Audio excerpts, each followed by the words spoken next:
Ladies and gentlemen, let's do this. One last time, we're here for Wanted Bleach, and we're in for one hell of a party. Jig, welcome back to the show. Happy to have you on this final edition. Week in, week out, you've been here for every single episode. You've been here on more episodes than I have, because I missed episode 8. This is so sick. Yeah, to make summer journey, game my fest. guy. It's been a journey with you, and it's been an absolute pleasure. I could not have picked anyone else for this final stream, because there's also no one else applying. But it's even if there was, you're the GOAT, and you have been the GOAT, creating storylines, hyping up these players over time. Dare I say, Jig is the #1 Bleach commentator right now.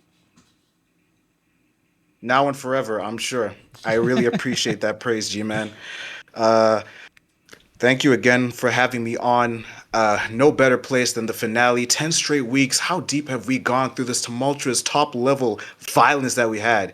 And yes, SDrops, don't worry. I will get to your Cinderella story soon. Be patient. Boys and girls, it will be a hell of a story because I got the book right here. So trust that's coming through. I mean, honestly, I feel sad. Here we are. It's the last dance. The closing chapter. The final ball of peak. And it is playoffs time, party people, so I'm not going to be sad because it's over. We might as well just smile because it's happening. Look at the 4 people that we got in bracket. You know that is going to be pure violence throughout. It's a fun bracket. I remind everyone that this is open to NA as well, but NA did not come out strong today. This is an all-EU lineup, and this all-EU lineup came from the ladder. Today, we did not invite any player. We wanted 4 free slots to come out from the ladder, so every single one of these players has been battling it out. Atlas versus Kick the Alf is going to be one of the matches, but we're actually going to open with Fangyuan versus Mike Hollow. Mike, if you're around, please reply. But yeah, Atlas was going to be first, and he's like, I'm cooking. I don't know what that means, but like he's cooking. So because he's cooking, I hope fire on him. Yeah, hope you don't mind being first. I did send you an invite on PSN. If you don't mind making the lobby, inviting your opponent Fang, and inviting me to share screen. I would love that. Mike Hollow, help your fellow content creator out, bro. You pulled up to this tournament, you gotta pull out strong. I mean, don't you want to be the one who makes #1 contenders? I'm pretty sure you remember what I said to you at the kickoff tournament, or probably don't.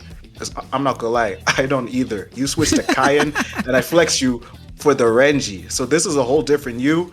You're up against Fang, who almost beat SDrops for the title, except for the fact that Stark put that notion to straight bed. So you got a strong contender. Plus, he plays Ayama, who we've counterpicked with before. Fangyuan is not one to play with. And above, Atlas versus Kick the Alf. No strangers to making wanted playoffs. 3 out of the 4 people have been in these situations before. Mike Hollow is the only one who hasn't. But then again, at the start tournament, he did make top 4.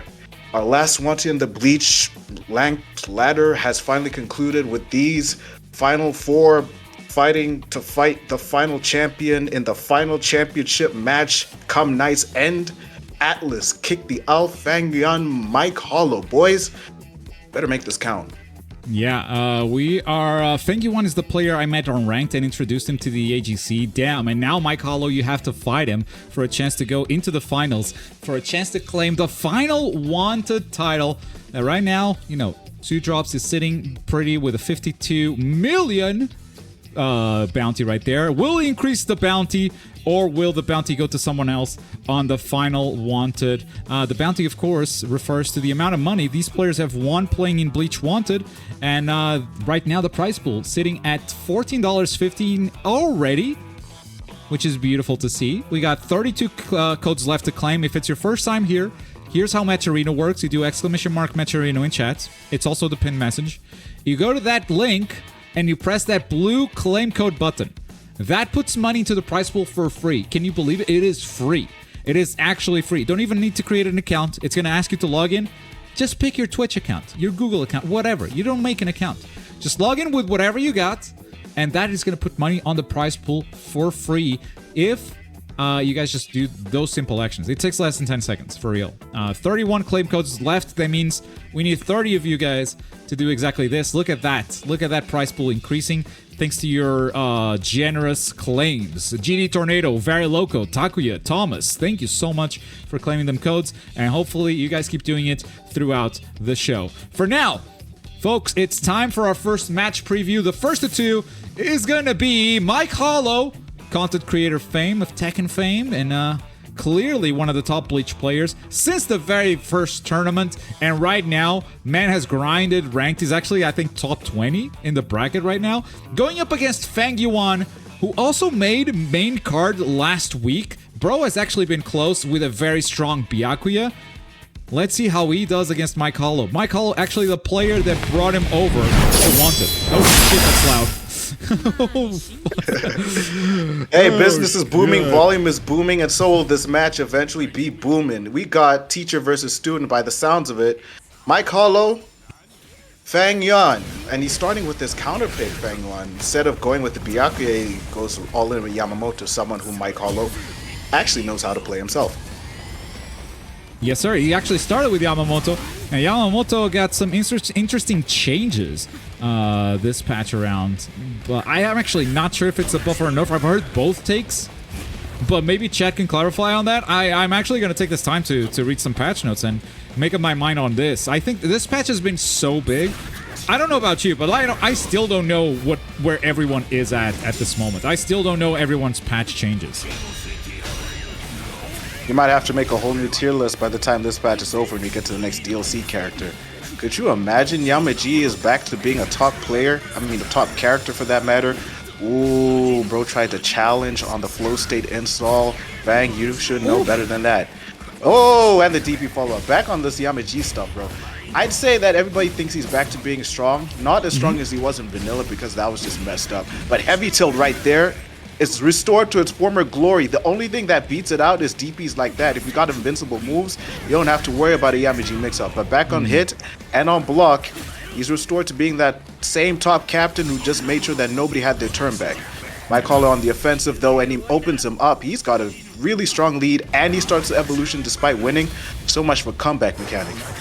Yes, sir. He goes up first, and Kain is a character that's very comfortable with 3 tapping. That said, that's not Hollow style. He usually goes for the 2 tap. Oh my god, would you die for love? Would you? Hollow picking the OST and the options, making sure we get the lyrics and everything. But I do have the patch notes in front of me here. I do remember reading this from Yamamoto, and a big change to him is to do with the Hellfire gauge, where it's a lot easier to manage it now. It increases less on some moves, it recovers better with quick attacks, for instance. So I do remember this. It did, the special flash attack is tilt, increased damage stun time and guard stun time. I don't know if it's plus now, but it used to be safe. If it increased, it might be +0. It might actually be plus on block. Only after Awakening, by the way. It's better to be neutral than to be minus completely. As you can see, bro, with the flash step. So let's just say the block is probably neutral if Mike Hollow is able to pull that off. He's going to get his kill very soon. But I'd say the matchup still favors Kain. Kain didn't even get hit too hard by the freaking nerves. I can't believe he tried to challenge the Shiranui Fire.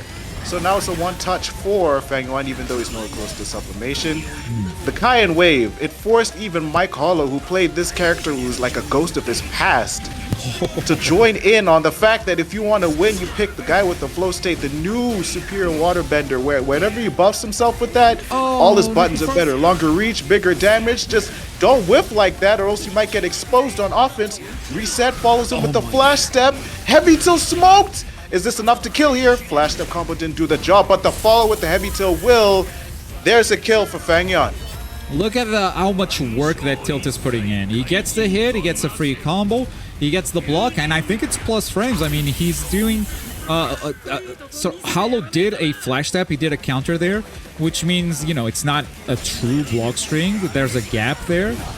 But because by the way Fangyuan is pressing buttons after the tilt, that tells me it's maybe plus now. So it's doing so much work, that tilt for him. That's definitely like the core of Yamamoto's gameplay.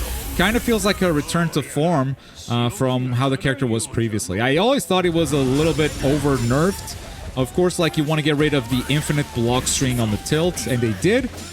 But the plus frames was a bit much, so good to see him returning here, if he is indeed plus. I remember Comboing on post tilt vanilla, is everybody also once new, by the way. thought that Yamaji was nerfed. He's been restored like 3 patches later. What was it 2-3 patches we're in? We waited forever for him to be normal again, but heavy tilt is his golden legacy for getting in and getting offense. Before it was like drastically minus, not vanilla, the patch afterwards. This one is more of like a balanced way of if you get a hit on block or on hit, you're in a neutral situation. On strike back, I believe if he hits it, he can actually get a full combo off of it. I don't think Mike Hall is going to allow him to have the chance. He goes in with the heavy tilt. Yamaji follows with one of his own, but Fangyuan gets teched afterwards. Mike Hollow with the heavy checks. He's not in flow state, but it still would have worked. Just gauging each other. Oh no. That's a combo. Yeah, he's not getting too much off of these combos. I mean, he has full meter here. He can really look to finishing it, but Hollow still has blue. So he's going to need an extra touch, but that is not going to get that extra touch. As Kyan gets the first win, Mike Hollow gets on the board. And that's beautifully done.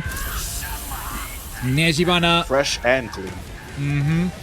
Made the waterfall like Victoria Falls. And I was about to rag on Mike Hollow because, as you said earlier, he's a kind who doesn't rely on 3-touching, because 3-tapping is especially good when you're winning with Kyan. You'll have no choice. But when you're losing with Kyan, if you're ready to pop the evolution, you'll have no choice but to 2-touch, because the evolution will flow just fine for him. The thing is, had Fangyuan stayed on him, he would have completely negated his strategy and 2-touched him easy, which is why he's counterpicking Byakuya. He wants somebody faster who can actually catch up to Kyan, because honestly, he spent most of his resources heavy tilting in, making sure the overheat meter was just filling constantly, even though it's not as bad as it used to be, and spending flash steps just to skip neutral completely to catch up with Kyan, but it did not amount to nothing. It got Mike Hollow a point on the board halfway to victory. So the counterpick Byakuya, I feel, would do a lot better. Game 2, let's see what we have in store. Yes, sir. This is a nerfed Kyan, by the way. He didn't get hit too hard, like you said. He kind of lost some of the cheesy stuff where he could just like safely do his flash combos. But one of the biggest weapons that Kyan has, and still has, is that range. That said, he's up against the Byakuya that got hella buff too. At first glance, it looks like his whole game plan has crumbled. He lost the big combos. He cannot cancel signature moves into quick attacks or flash attacks. So his guard damage, his guard breaks are just completely gone. But then you look at the rest of the list and it's like, wait, this attack is faster. His quick attacks are just hella fast now, before and after Awakening. His hitboxes are all better on his signature move, on his flash attacks. He just hits you with every touch. And suddenly, the best zoner in the game is back on top. Byakuya is insanely powerful now, so I really agree with this counterpick from Fangyuan, because he's straight up just denying one of Kyan's biggest advantages, which is his range. Wow. You also saw how Unsealed Heavy Attack managed to catch him on the Oki situation. The strongest thing about Byakuya as well is his Oki pressure, no matter where you are on the screen. Close, far, and even in between. He'll just rip you apart at the seams, which is what he's doing to Mike Hollow. All he's going to take is this evolution, a simple 2-tap, and possibly winning game 2 for Fangyuan. But another thing that's great about him is the fact that he smokes people with strong combo damage, even though like people were like in the past, yo, SP2 you can't connect it after flash step. It do not matter to Byakuya. If he got the pressure, it will work. Good pop. The match is starting. I guess both players have got the Wish You Die for Love selected. They both have it. Here we go, another big hit. And look at that hitbox now, and the tilt mix staggers, and that is a frame trap right there with just the quick attacks. Because of how big that hitbox is now, you can frame trap very easily. There's little you can do. I mean, Kyan does have a DP. You could do it. He tried to mix him up with a tilt cancel, and good call out from Mike Hollow, challenging that. But look at how quick those attacks are now. Knock him away. 1, 2, 3. SP1 works here. SP1. Yeah, but he can no longer do flash step into SP1. They removed that combo, which is fair. Yep. Like I said, like, even if they take that away, he's still a strong character because you're forced to play neutral and Oki, which really separates the good Byakuyas from everybody else. And Fangyuan is a really good Byakuya. Everybody else abandoned him except him. He's the last of the dying breed, leading to a first kill. Die, Mike Hollow. But you're still in this, though. Honestly, by the looks of it, Fangyuan is in his wheelhouse. He is in his comfort zone, which makes me wonder why he didn't just pick this guy first. You know, I want to try something else, and you see Kyan and you start questioning the matchup, but like something Hollow likes to do, I played him in the ladder just now, is step back after his pressure. He mixes you up by like stepping back and then going back in because like he's Kyan, so he has the range to do it. Sometimes he doesn't do it and goes for a grab and whatnot, but against Byakuya, Byakuya just has to press the light attack button. You're always gonna lose, like you can't take a step back. That's a beautiful delayed yellow. With this delayed yellow, he's actually going to get the mix, and this is big damage, because yellow is the best skilled attack in the game. You saw bro try to poke him like Poseidon with 3 lights in a row, like just run into it. No, Neptune. Come on. Fangyuan knows better. I'll stick you with my fork. He didn't run at all. Yeah, the fork was not blessed, and I like how Fangyuan is patient in that scenario.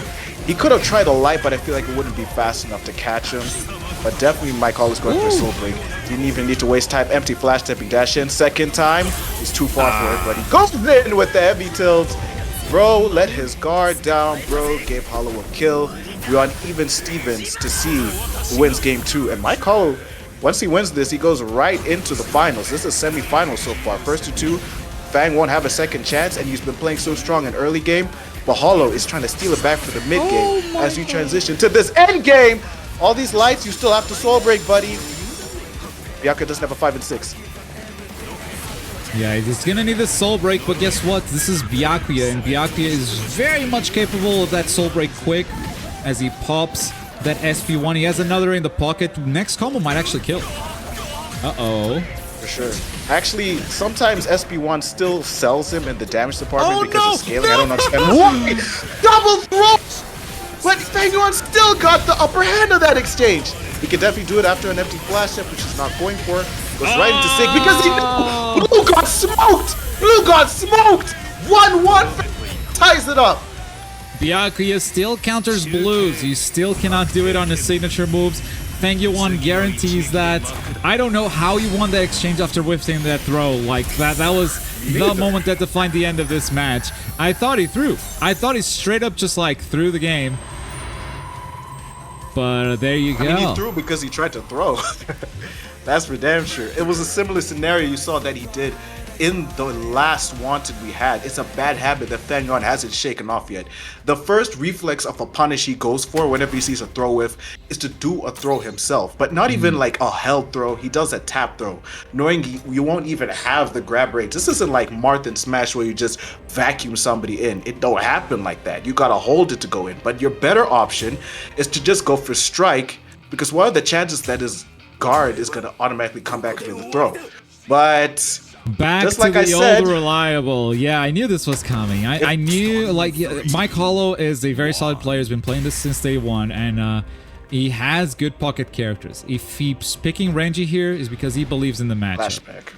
Let's see what happens here. I don't know what happened with Renji. Let me see. Normal state, his tilt decreased duration, adjusted guard stun to be disadvantageous. What? He's minus? Alright, on block? heavy tilt is minus now. Oh, no.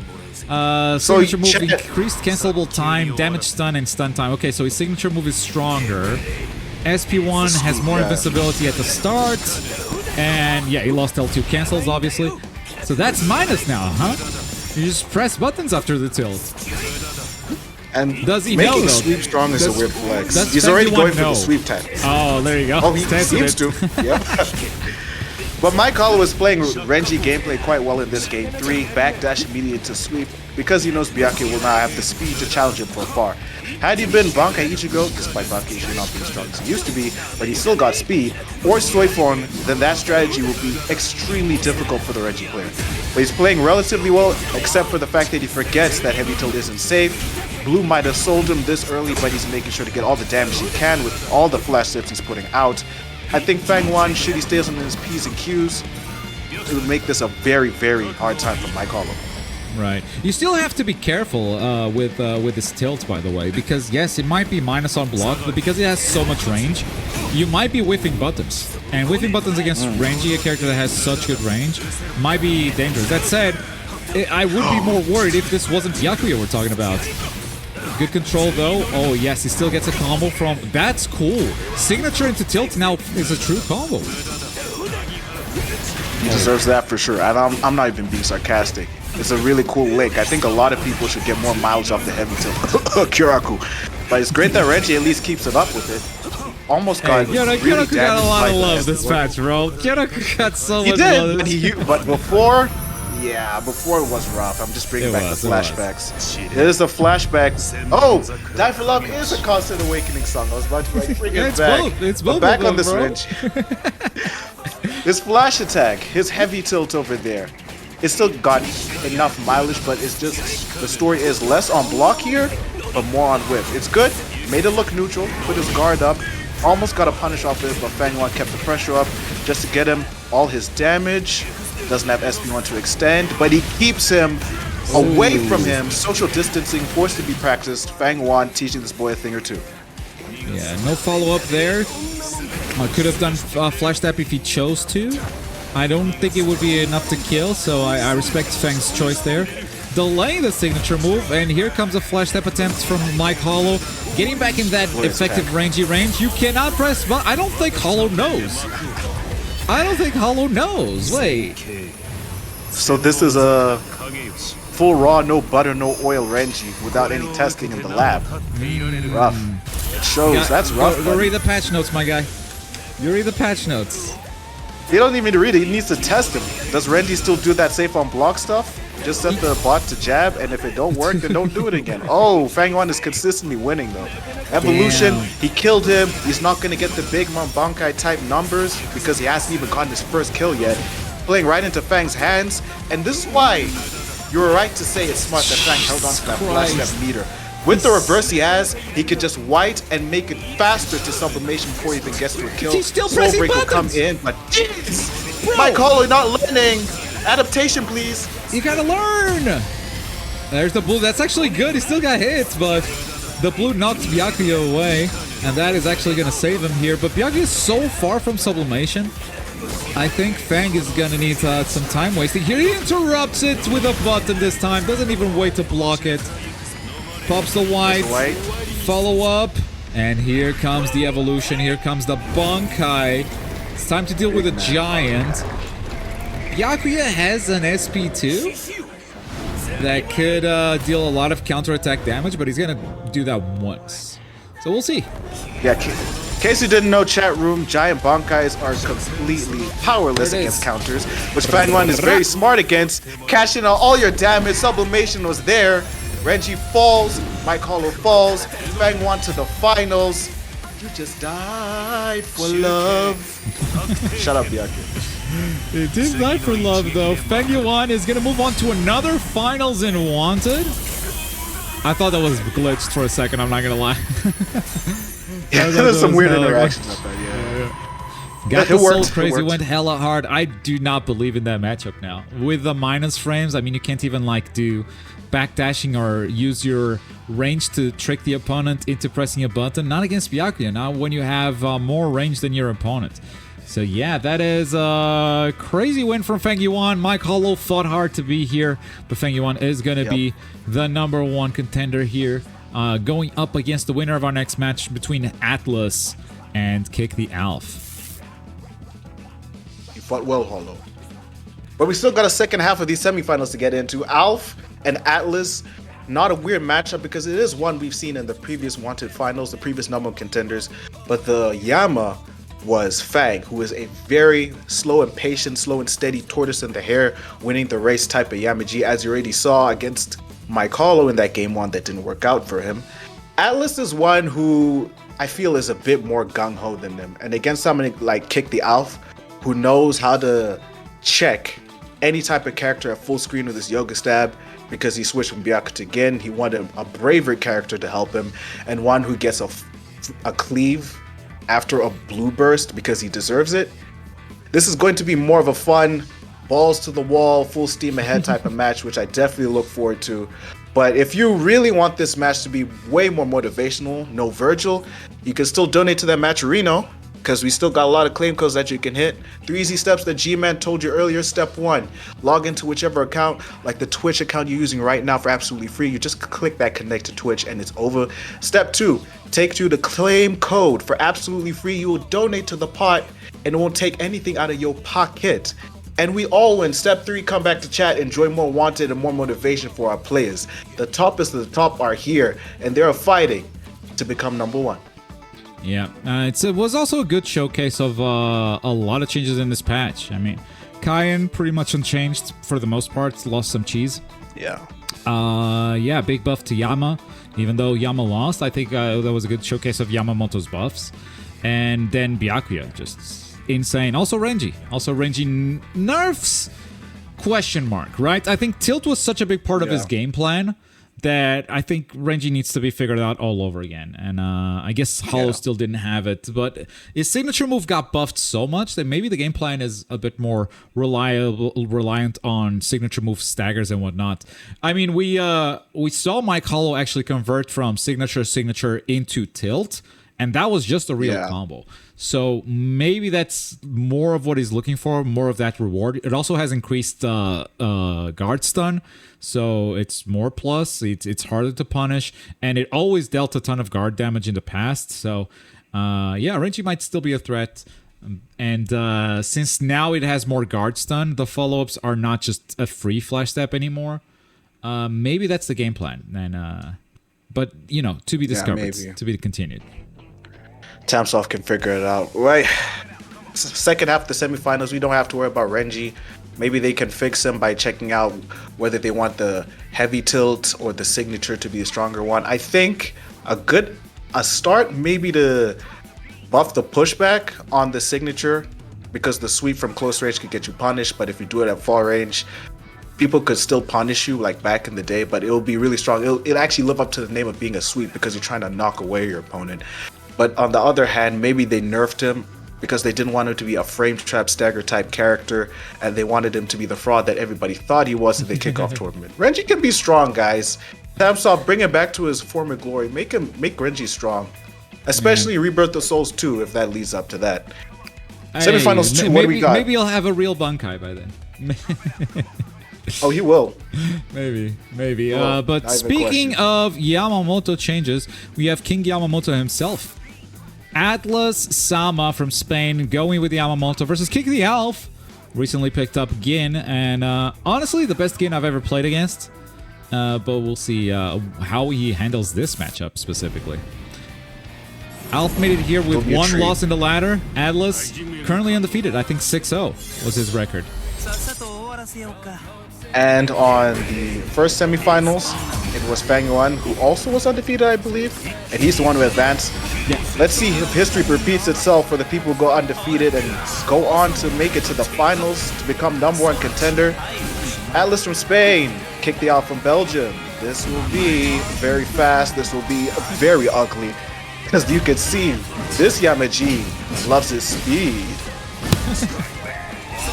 Yamaji does love the speed.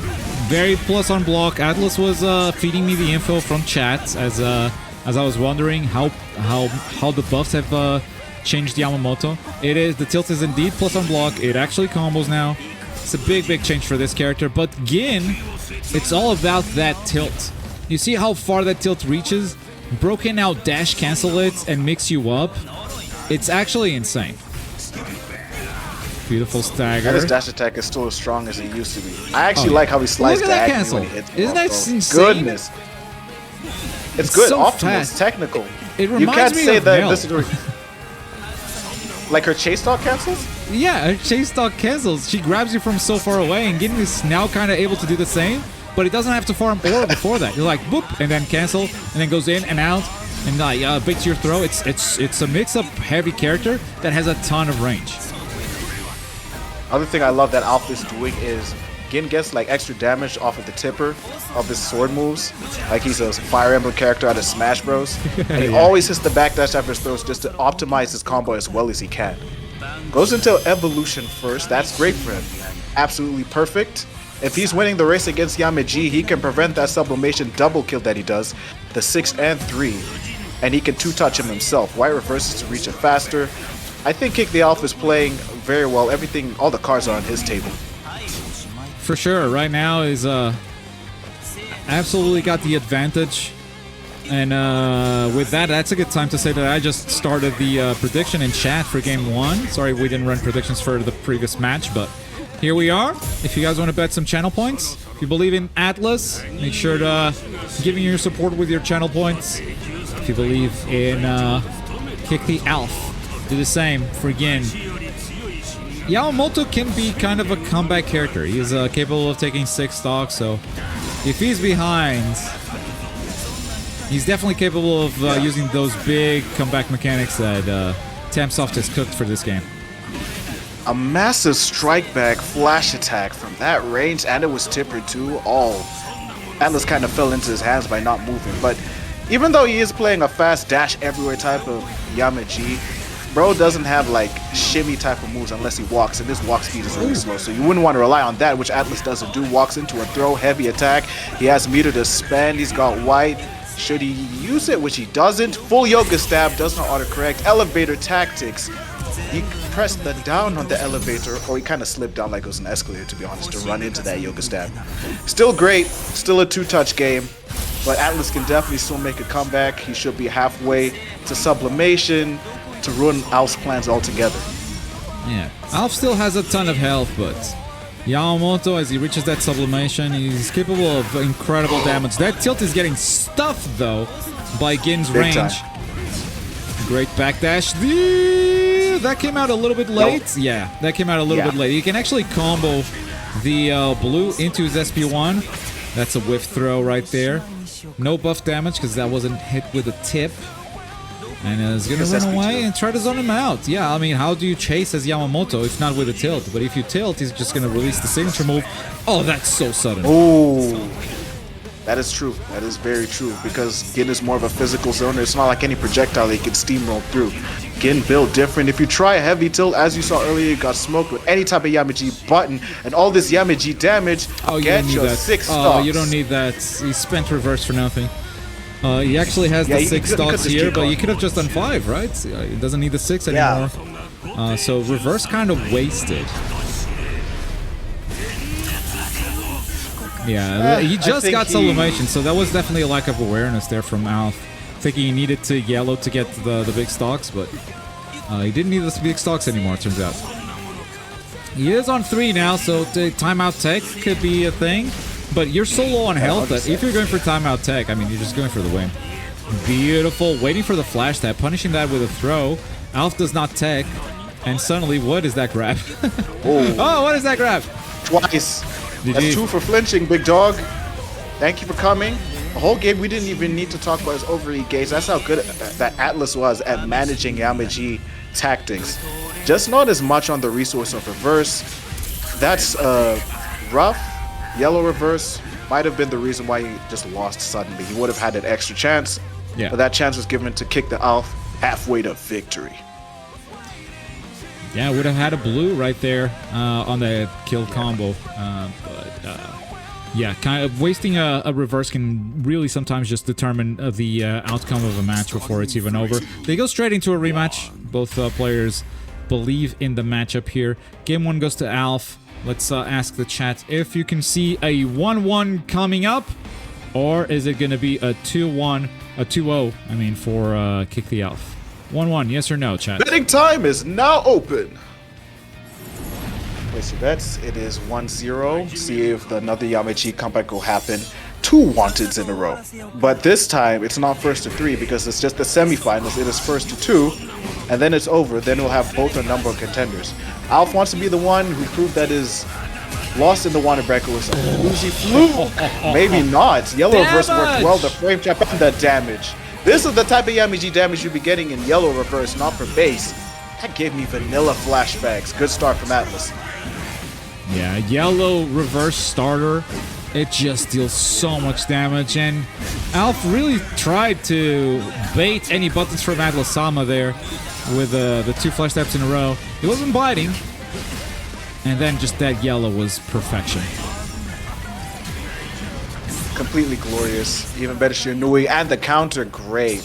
Great third's eye mind from Alf to realize that he had the meter for the counter and just completely make him waste that 2 bars. Checking him with the Sig all over, the Yoga Stab doing numbers.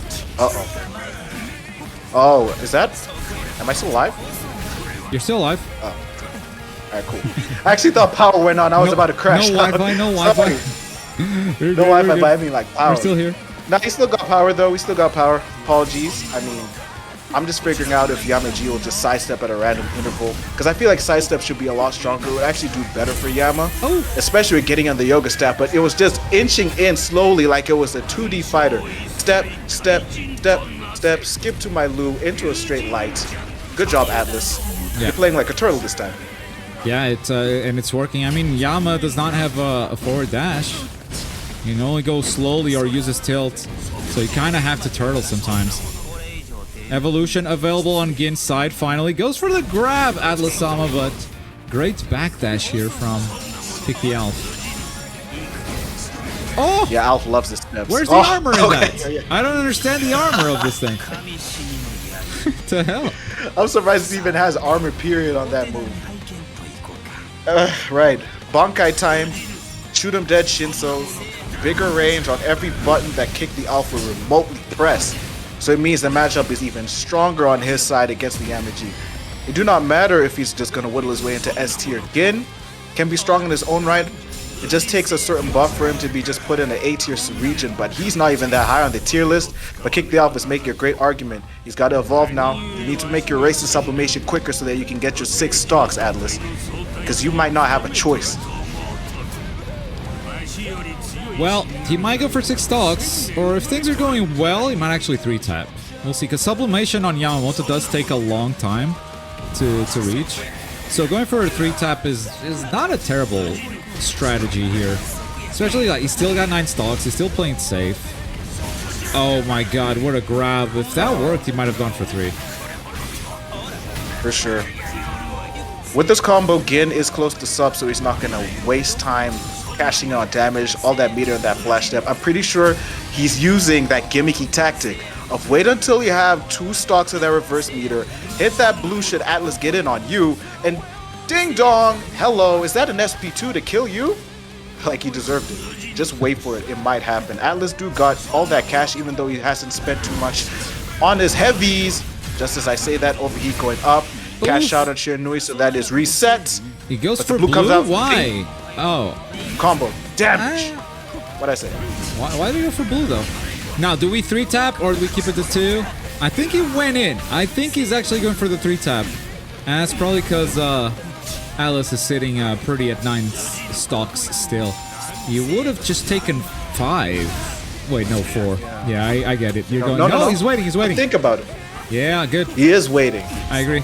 He almost gonna go for the 3-touch strategy, but he's still gonna get killed because of it. But Kicked Out realizes that, well, 5 stocks kicked in, sublimation, thank you, he reached it first. But the 3 stock actually would have worked too. If he just randomly kick on, they would have been in an even round situation. But I was about to say maybe that would be like 4 stock awareness from Atlas, because he may have put himself in a disadvantageous situation, except for the fact that sublimation has just been earned for him because of that kill.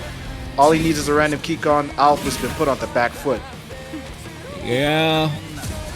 And I think now Atlas can also play the timeout game. He doesn't need to get aggressive, which is something Yamamoto's not very good at. That said, this is Atlas' game, because not because he has the advantage right now. Yeah, he's getting cooked by Alf, but because Sacred just came into chat and said that Atlas will lose. So now we know what that means. Why does he always show up at the worst possible time, bro? Just don't type and let the match play out for itself, Sacred. Golly. Yeah, so this is guaranteed for Atlas. We already know the outcome. As Sacred predictions are never right. It is scientifical. See if the science catches out on some Reed Richards, Tony Stark type beat. Because this isn't a magical type of game. Cold hard facts normally win at the end. Atlas just looking for how he could have his hit. Alf is really literally backed into a wall and used to skip neutral flash step to escape that very bad scenario because he had nowhere to run except to side step. No! Wording trap! 1-1. Sacred is never right. Of course, he just handed Atlas the win. And with that, I say, thank you, Yamaji, for being relatively patient. But come on. That was so sick. Bro just baited him with the red and went. Nah. Here we go. Even I thought he was about to sell there, but I did check he had reverse. So I thought, what a crazy yellow read. for the W. Oh shit. The sacred curse is real, yellow. bro. The sacred curse is real, I tell you. All right, chat. For this last game, I think you got to time him out so that he doesn't ruin how this outcome happens. 1-1. Whoever wins this makes it into #1 contenders to fight Fangyuan. But yay, Fangyuan is dangerous. But geez, let fate push this matchup to see, because both of them played very well in the stock game. Better for Atlas in that late, but for Gin in game 1 for Alf, it was the entirety of that match. It's pretty much a toss-up at this rate. Depends on how they start. Yeah, predictions are live once again. We've seen both players win. Who is the final winner here between Atlas and Kick the Alf? Who goes for the first of 3 to fight a very powerful Byakuya? I gotta say right now. Wait, Byakuya's flowers don't count as projectiles. Yama might be cooked. I was gonna say, wait, Yama is actually such a good matchup against Byakuya. No, he's not. It counts as a melee attack. Yep, Byakuya and Gin are similar in the fact that they're both physical zoners. Yet again, they do not shoot the Shakahos like your Rangikus, your Rukias, your Lagota tiers, and everybody in between with a similar projectile meter or not. When they shoot, they don't miss, and when they throw out that sword, because it's a part of the sword, I get the lore. So of course it's going to be physical, not projectile based. Tapsoft, maybe you do got it in the 300 IQ range. Oh, smoke with heavy, because Atlas got a bit overzealous in that scenario. Yeah, I like that lore explanation you got there. Maybe it makes sense. Maybe. Oh, big tilt. Guess what? Hello. I'm mashing SP2. That's a reversal, baby. Boom, off he goes. And that catches him. No confirm, though. Keeps it simple. Great challenge there from Kick the Alf. Blow him away. Start building your own evolution. Oh, that's so fast.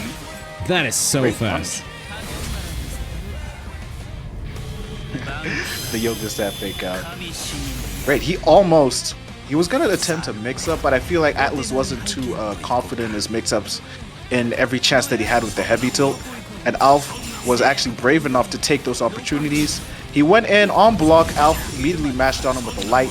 He even got him with the heavy at some point. Ooh. I think Atlas is gonna actually pull up the confidence meter when he's into evolution, but it's just not happening here in this early game. The soul break is necessary for Alf, like 100%. Yeah, he's gonna need if he wants a 2-tap, he always needs 1 soul break at the very least. That's because the maximum number of stocks he can take is 5. So even if he reaches sublimation before taking the first kill, he needs to do a 5 + 4. If he gets a kill right now, he's gonna get 4, and then he needs to get another soul break. Kind of a default character. Most characters work like that. We are in the mid game now once both evolutions are secured. The late game starts when sublimation happens and the big stocks, or when people guarantee kills, which would not be now. Oh, great flash step. Doing Alf's tactics against him and getting himself a combo, the damage won't be there. And if you're not going to be brave on finishing your plate, Kick the Alf says, I'll gladly berate you for that. He eats everything that is there, so all he has to do is scrape the scraps. He does it with the yoga stab. Will the second one come out? No, he mixes it up with the heavy tilt. Too smart, too fast, too furious. First kill. That's Gin's strength now. I mean, his signature move can be cancelled with a step. So he's basically canceling moves into signature, into dashing. And sometimes it's hard to keep track of it all. You can't just hold block because there could be a throw in the mix. His step in, step out game is really, really strong at this patch. He's doing it again, but that time Atlas was willing to charge in, gung-ho, and punish him for it to get his kill, which will happen. There's no way he drops that. Of course he does. With Beautiful. that, he's back on the same track. Kind of an expensive kill, you know, yellow plus an SP2. He kind of spent all the resources he had right there. But if you're going to get the kill, then get the kill. And Sublimation is almost on deck, and he's not going to need a Soul Break next time around. Goes for a step. I don't know what he was trying to bait there. Goes for a backdash now. exclamation online for both. Oh, baited. Alpha is forced to soul break. But because of the big 5 and 6 numbers, because he got there sooner, it works for Yamaji. Works a lot better. And the damage and the bravery he's doing blue into SP2. Thank you. It's working. It's golly. It's like a pendulum shifting. It's like a seesaw. It's like back and forth. Alf takes a second turn though. He's still going in with the damage. He's still trying to make this hurt as much as he can. The 30% type of guts is just kicking in to make sure that Atlas has a second chance at this. But the thing for Atlas is once 30% kicks in, it's donezo. Who got it? Yes, sir. Very low on health on one side, but on the other we have a damage machine. Oh, what the? That's what happens? Remember last time in the number 1 contenders last wanted when bro tried that, Alf got smoked. This time he still kind of gets smoked for it. Doesn't have the meter for an SP2 though. Double flash step tech was brave and Atlas techs the throw. Yeah, this is one touch for Yamamoto here. Maybe 2 touch for Gin. No. That's 1, but that touch is not going to be enough. Wait, he combos? Jeez, baby. Atlas is the one that's going to make it through. Both players that are undefeated in the ladder are the ones that have moved on. This was one hell of a match, though. Atlas is going to pull ahead, and he's going to be the one to play against Fang. NT Alf. NTT. Nice try. You were so close. You actually played it well, except Yamaji do not care about your counters. Then again, Atlas was so ready for every single interaction that you threw at him. Double flash step tech, he was patient and detect the throw. Heavy tilt this time was willing to bait you out, and when you charged him with that throw, it was pretty much done so, and that got him into number 1 contenders to fight Fangyuan. Great match, as you said. Willing to see that again. It was a lot faster than the one we got number 1 contenders last time. I'm sure Alf had a lot more fun having to fight someone who's willing to match his speed and willing to match his courage in every interaction. Yeah, we got finals next. Absolute slugger knocker? Is that how you said? Yeah. Slobber knocker. Slobber knockers. Yeah, Atlas versus Fangyuan is going to be your first of 3 for the right to fight the final champion, SDrops. Is he going to be the final poster in here? Or are we going to have a new player to join the likes of Heliaster and Fize as wanted champions for Bleach? Let's find out. So the first of 3 should not take long to happen because the lobby is up. I'm already spectating Atlas, so it's a matter of Fang joining him. Then we're going to take a quick break after the first of 3 so we can go into the first of 5. I need to refresh a little bit. It is so hot in Portugal. Let me tell you, being closed in this room, oh my god. Polar opposite conditions. It is so cold in Zimbabwe. Being closed in this room feels like I'm in a freezer. That's why man's not cold. He got the jacket on. It's fun. Hot, to be cold, fair, yes, no, Fize never did win. SDrops coming in with the truth. SDrops coming Fize in with the win. truth. That's crazy. He never did win. You're right. Because he challenged Heliaster the most. He ended up being the de facto champion when Heliaster quit. But you're right, he never did actually win a wanted. I think he deserved to be there. I think SDrops means no disrespect, obviously. But with that, folks, we're actually ready.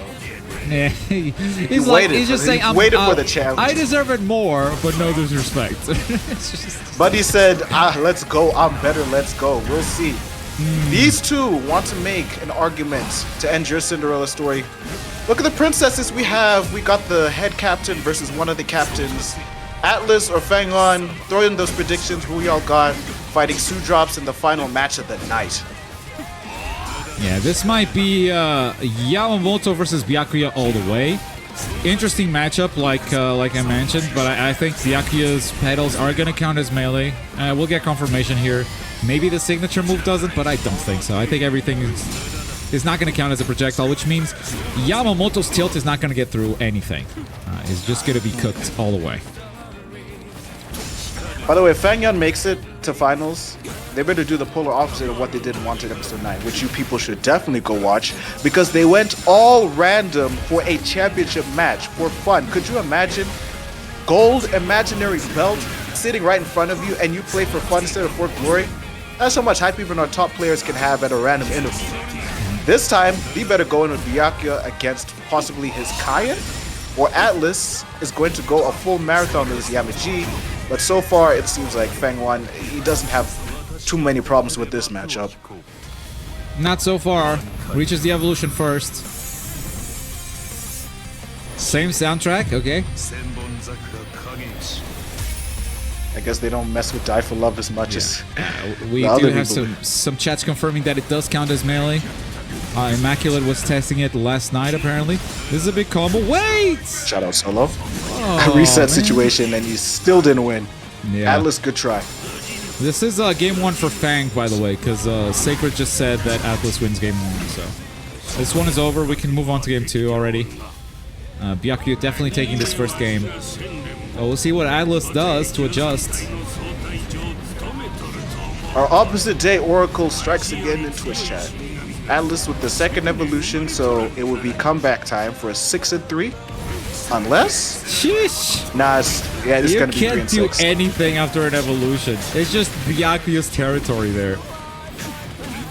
Like I said, all his respective ranges. Every range belongs to him. Anywhere on the screen, he can hit you from it. Light, that's up close. Heavy, that's in between. Signature, that's from afar. But Yamaji, slowly, just when he was at the finish line, Fangyuan hits him with the light attack away from him. He sets the situation, goes in with the second 6, still tracking. It's just... Damn, it's difficult. Cool. What can you do, Atlas? What do you do? And as you just saw there, it definitely counts as melee. He was doing his tilt, he got clipped. And just like that, boom. How do you approach the best owner in the game when none of his attacks are projectiles and your tilt only goes through projectiles as it goes through physical attacks? He can basically do that for free. He can basically do 3 signature moves, he can do strong attacks, he can stagger all he wants. White reverse, trying to reach that sublimation faster before Yama becomes a problem. Beautiful backdash. Didn't get to punish anything, though. Oh my god. Yeah, Atlas didn't press the worst enough button for Fangyuan to get too much mileage, but Fang still keeps the pressure on him. The tilt on the heavy and the dash afterwards just to get the guaranteed Oki on the dash attack, and he still opens Atlas up afterwards. Realizes it's not a turn after the SP1. Look, now Atlas is trying to beat Byakuya at his own game, knowing he's just making his job harder by giving him space, and he's got the range to punish him. That's a great thing from Yamaji. Just press your heavy, hit that flash attack button, get your punish, get your kill. 4 stocks. The advantage here for Yama is that he does not need Soul Break once he reaches sublimation. Byakuya is going to need it, and that's a beautiful tilt just to get in there and stay in his face. Do not finish your combo. I like that. Keep him in a mix-up situation, but Fang... He responded correctly, got out of that mix, and you're back into zoning. Beautiful signature move now. Whoa! It actually reaches now. He holds it. It's SB1. Oh, I like that a lot. That combo was so deadly. Wait, he misses. And he gets another chance at life. I'm being told that Sacred actually predicted the opposite. Hey, let's just let this play out. Do not think about it too much. I do not think about it. Was on the offensive. Fang, look at Fang. He's just trying to play the range well. He's just trying to keep Atlas out of this grill because it almost got him killed. But the next time Atlas had the opportunity, burst out the throw because you can do that. You know it's not going to end well for him. Look how close his life is to the 30%. Baited. Make this combo count. You got meter to spend 6 into the SP1. He flash steps. Maybe he doesn't know, he just wanted to finish the flash step meter. That's fair as well. All that cash, he could do a random counter if he expects. Atlas cannot heavy tilt or he'll call it out. Did go for a normal heavy. If he went for the counter, he would have got called out as well. Any touch? Perfect flash step. He Shouldn't didn't come out. Oh, What do we do here? Yeah, it's close enough for the blue to knock him away. You know, later in the combo, that does not work anymore. And the tilt actually kills you here, so you gotta get close enough for something like that. I like it, but too risky. And there's the soul break. Byakuya actually had flash step. He could actually just like do a flash step and perfectly counter that SP2. It was a very risky move from Atlas. But there you have it. Byakuya, Fang with the first game. Is Atlas gonna switch characters? I mean, he is a Yamamoto main through and through. I don't know that I've ever seen Atlas counterpick, but he might need to in this matchup. I don't think he's going to rely on it until Fang goes 2 up. I think he believes in his Yama. If he's a Yama diehard, then he's not gonna throw away his belief in them so far. Right. I remember the name of one wanted was belief. If you think your character can win, what's the point of throwing him away? And speaking of what's the point, what was the point of doing an SP2 from that far away if you can't capitalize on your plus frames? That block was pivotal for Fangyuan to get that punish into that kill. Byakuya, if any other character would have needed the resources to at least catch up. But Byakuya, you got it. Game 2. Game 2. I see a lot of people saying the Sacred Curse is broken in chat. He typed 1-0, and the score is 0-1. So I don't know about that, chat. I don't know. I don't know if the curse is broken. I mean, you're right. Anyway, and you're really? right. I think SP2 is. Wait, maybe not. Maybe not. Well, SP2 is plus, right? But because he did it from so far away, he couldn't capitalize on it. That's what I meant. Atlas had no choice but to sit there and eat a Byakuya punish. If he was closer, then he could have actually enforced the mixed up. Fangyuan, same as every other game. He starts hot, he starts early, even though the one with the oven sword is Atlas. It's weird to see, but Atlas doesn't have the speed to catch up with a lot of people. Byakuya isn't even known for his speed. He's known heavily for his Oki and mix-ups, and he's just making bro look like Gin. Fang with that challenge, Fang with the Abare, Fang with every turn that belongs to him. Dagger's even better. Beautiful grab there.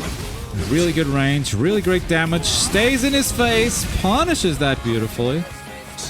But getting closer, he gets it. That's gonna get a. That doesn't get a combo. Is it awakened only?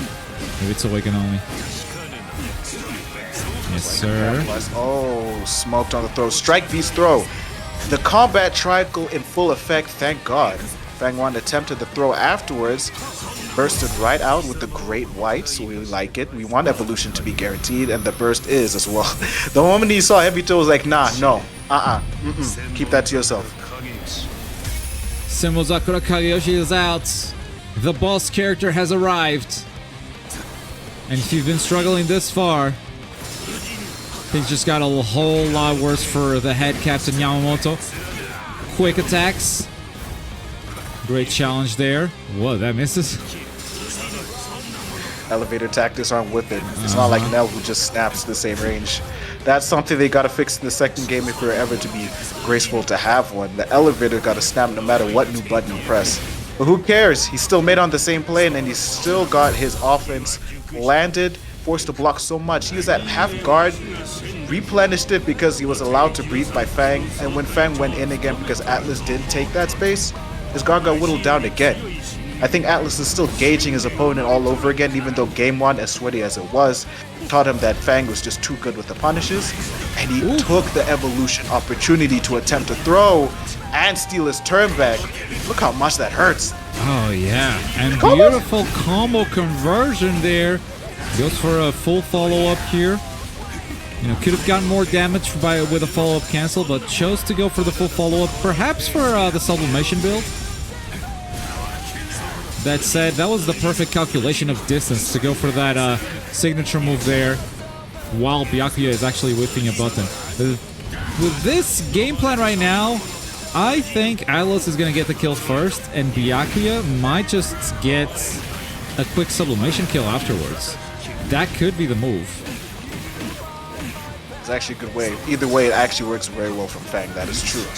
It would save him a reverse as well. Dash attack does find the mark. Oh, does this kill? He's just going to wait for it. Unless SP1? white reverse will kick in time. He doesn't want to. Look at that. SP1 would have killed.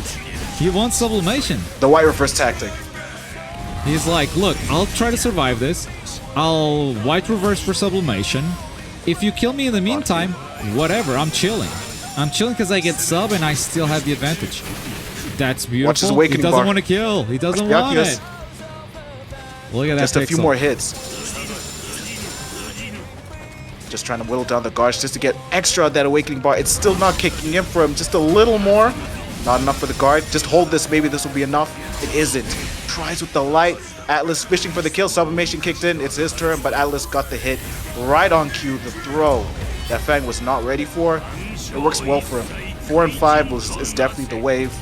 Atlas is not forced to soul break. His early kill will just snap in for the boy. How does Fang fight his way out of this? He's the one who's forced to make a comeback now. Oh no! Yamaji damage! I love that, but there's a soul break that Fang was fishing for. Sublimation already 50% of the way filled up. Byakuya is going to become a damage machine very, very soon. And with this soul break, he does not need to go for a second one. This is what he was going for. He would have liked to have tech that throw. They got him to kill. And he does not have the advantage there. Apparently, oh my goodness, what a button. Snappage. Tap, nap, snap. Like aim assist out of Call of Duty. It worked for him. The controller's doing him wonders. Except for Atlas, who is consistently, constantly, and overtly challenging him at every point. At every turn that Atlas is at.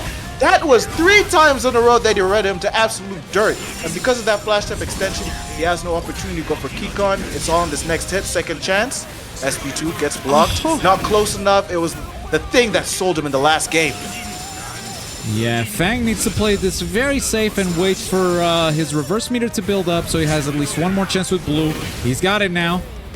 Definitely going to save that for the next touch from Yamamoto. Unless he goes for something crazy. There's the blue. Goes for a red again.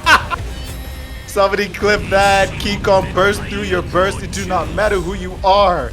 He believed in the Yamaji and he got him a tie. In the set, please. Yeah, why is Sacred always wrong? Why is Bro, just at this point, don't worry about what Sacred said, bro. It's crazy. And it didn't happen. Like, I got wrong with my real prediction. Don't worry, this one will happen. Every time. He's actually trying. This is not a joke. So he does do this on purpose. It's not a rickroll. Not again. Oh. Not again, bro. Rough to rough. All right, Sacred. How about this? This is your last chance to redeem yourself for prediction. King of curses, bro. You get this right, you're automatically the best Oracle. But if you get this wrong, just leave the set alone, big dog. Please, please. Somebody will actually have their championship.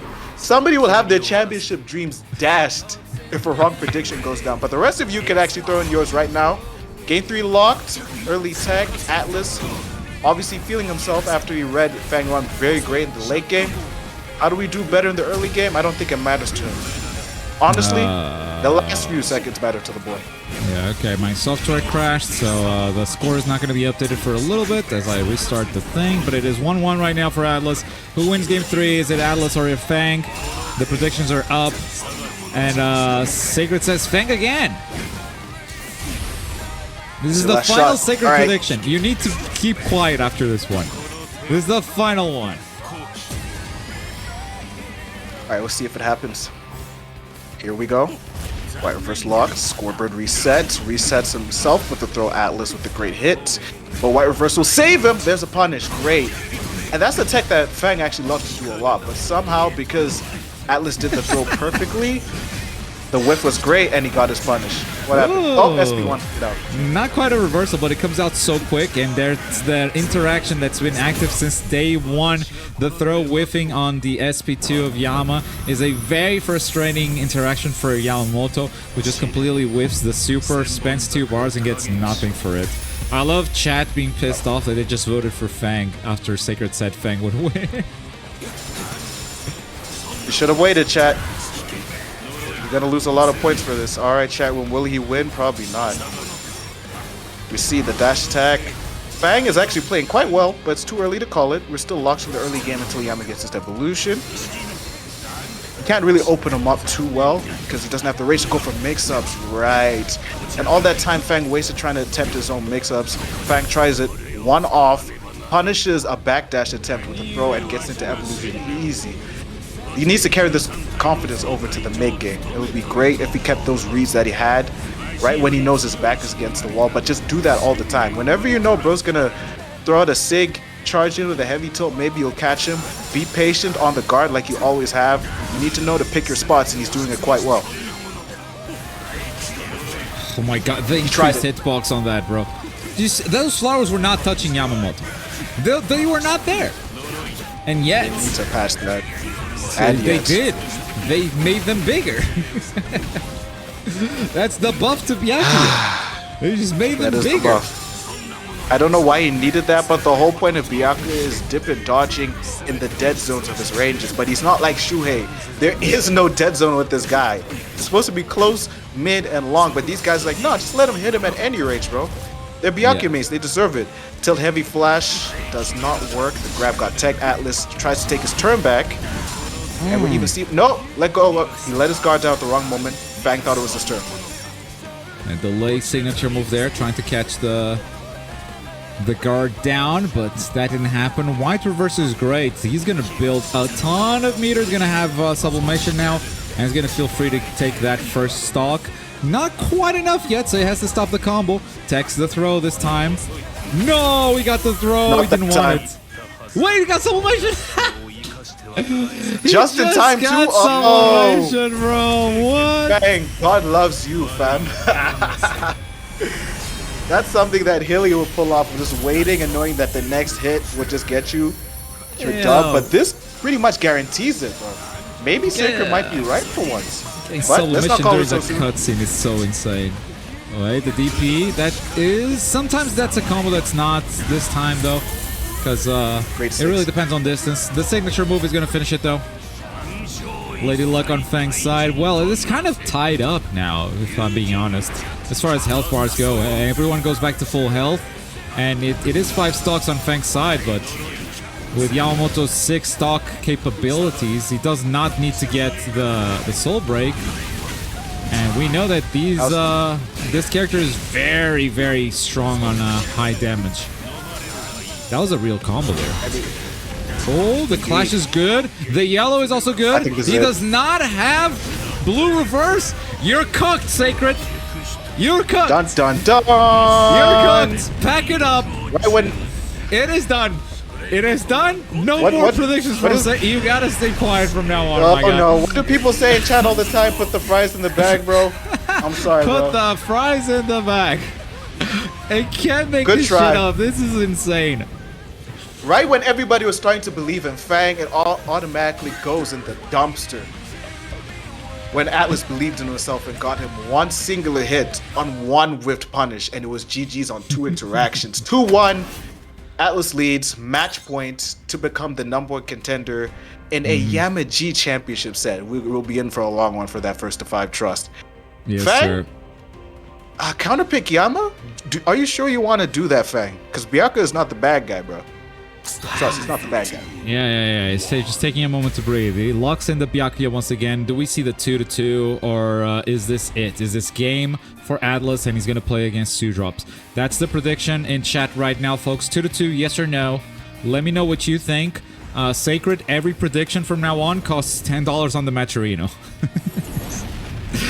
Said it. For sure. We gotta cash in on that, and everybody will be paying attention in chat. You threw everybody's predictions in the trash just because you spoke first. Hopefully this game 4 predictions will work better for you, chat room. Lock him in right now. Fang starting hot as he always does, but as you saw in game 3, it normally doesn't matter until Yamaji gets into sublimation. Then he truly locks in. How does this go? Do it do better? I think he needs to watch out for those Atlas punishes, because that's what got him the loss in game 3. Beautiful grab after that flash step, you know, catching the recovery from Byakuya's tilt. I think he was aiming for a perfect flash step, but the tilt did not reach him. Still caught the recovery, got the strike back, and got back level. The dude was losing quite hard. Still, that's a full reverse meter on Byakuya, and he's not that far behind on the evolution race. Goes for a grab that gets teched. I think they both were going for an aggressive grab. Beautiful shimmy. And look at this combo. Goes for signature. The signature actually combos, but it's only an awakening, I think, Atlas. Going for an optimal, but... what happened, SB2? Oh, he went for the great wide and he still had the time to block. Great. Because that hole, before that, he was just looking for the perfect opportunity to white that Atlas wasn't giving him the space to do. And good news for him, he kicked into evolution, but he's also in 30% range. It's not too great, but it's doable. It's his last shot, or Atlas just walks right into championship set. The Senbon Sakura comes out. We've seen this movie before. No one has quite the lead yet. Yamamoto just builds evolution slower in general. So he always feels like he's from behind, but as you saw, he can turn things around really, really fast once he gets into that sublimation range. Fang trying to keep a safe distance using Byakuya's Senbon Zakura to keep Yamamoto at bay. Goes for the red. That's going to be a punish.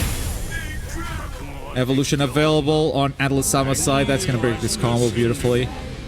And it's anyone's game right now, I would say.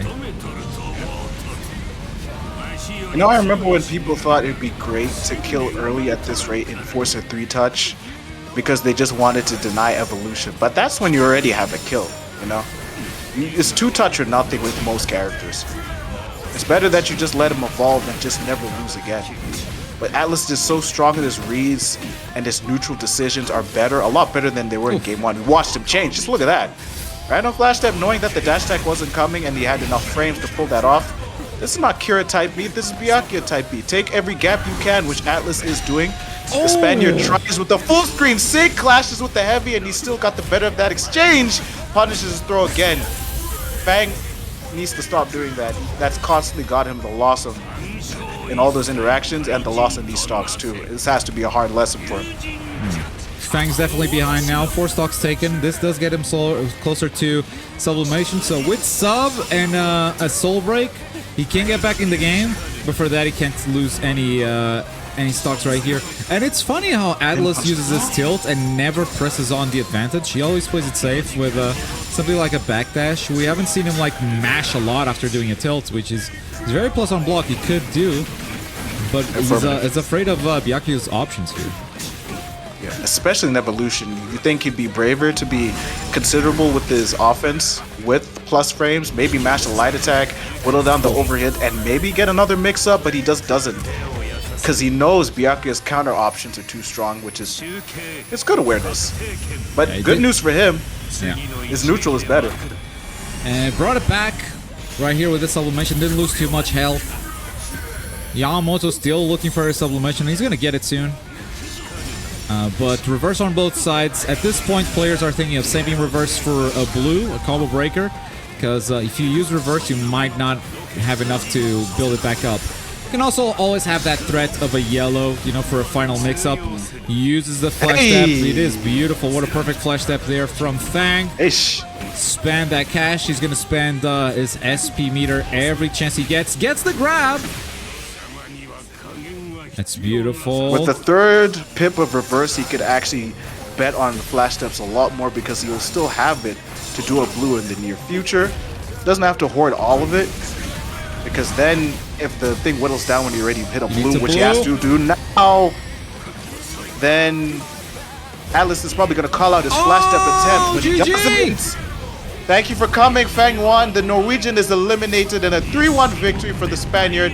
Atlas-sama is going to the championship match. It's going to be Atlas versus SDrops. Fangyuan falls here, so we won't have a repeat of last week's matchup against SDrops. It's going to be the Yamamoto King, best Yamamoto in the world, Atlas-sama, going up against SDrops, and I still don't know who SDrops is going to bring to the table, by the way. I asked him, what character do you want on your poster? He said, give me the new DLC Ichigo, but I still don't know who I'm playing. I don't think we've seen SDrops' main post-patch yet. You know, he's played Kaien because he's comfortable with Kaien from before. Maybe it's still Kaien, who knows? But right now, we don't. It's a mystery, and you guys are going to find out at the same time as we do after we come back from a very, very short break, folks, as we just get some water refills and get the players ready and in place to play the final match of the Final Wanted. Stay tuned, folks. We'll be right back.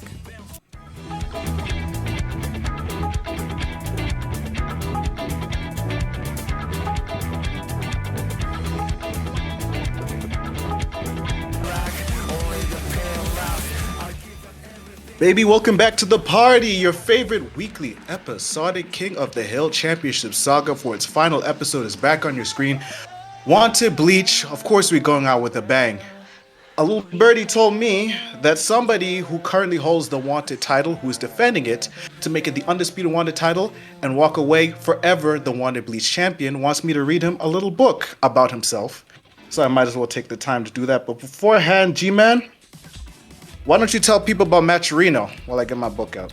Well. The Matchino, folks, is at $18.25. That is the prize pool that's going totally 100% into the winner of today's event, and you guys can still claim some codes. That is putting money for free into the prize pool. It's the best way to support this show, and it is the last one. It has given us so many hype moments for Bleach, and so if you guys have enjoyed the journey so far, make sure to go to Matchino, it's pinned in chat, and claim those codes. That's the big blue button right there.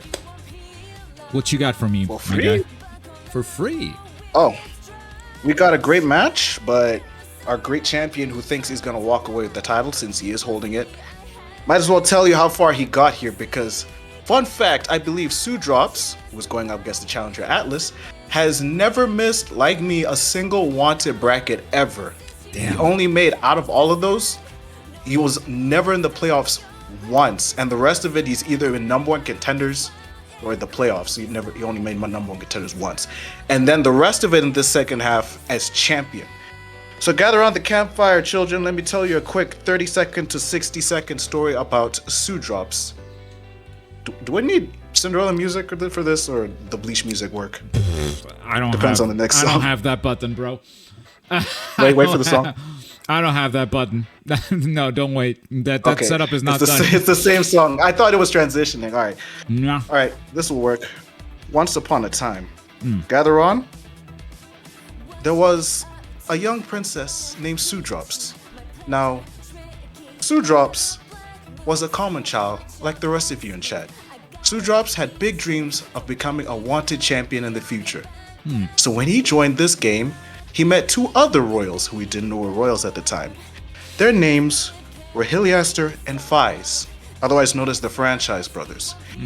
Together, they formed a very weird and unique friendship going into Wanted when they saw the posters all around town and they said, hey boys, let's make a pact. No matter what happens, we'll always stick together even if the other is champion. Heliaster said, Fly said, you're right bro. What about you, SDrops? And SDrops said, bet. We're all gonna be champion one day. In that, the first half of the entirety of Wanted did not have SDrops in number one contenders, and it was just a power struggle between Princess Heliaster, the franchise, and Fies, the Ascended. Once Heliaster relinquished the crown, when the power got to his head, Fies was the next in line in the royal lineage to take the title. SDrops was nowhere to be seen.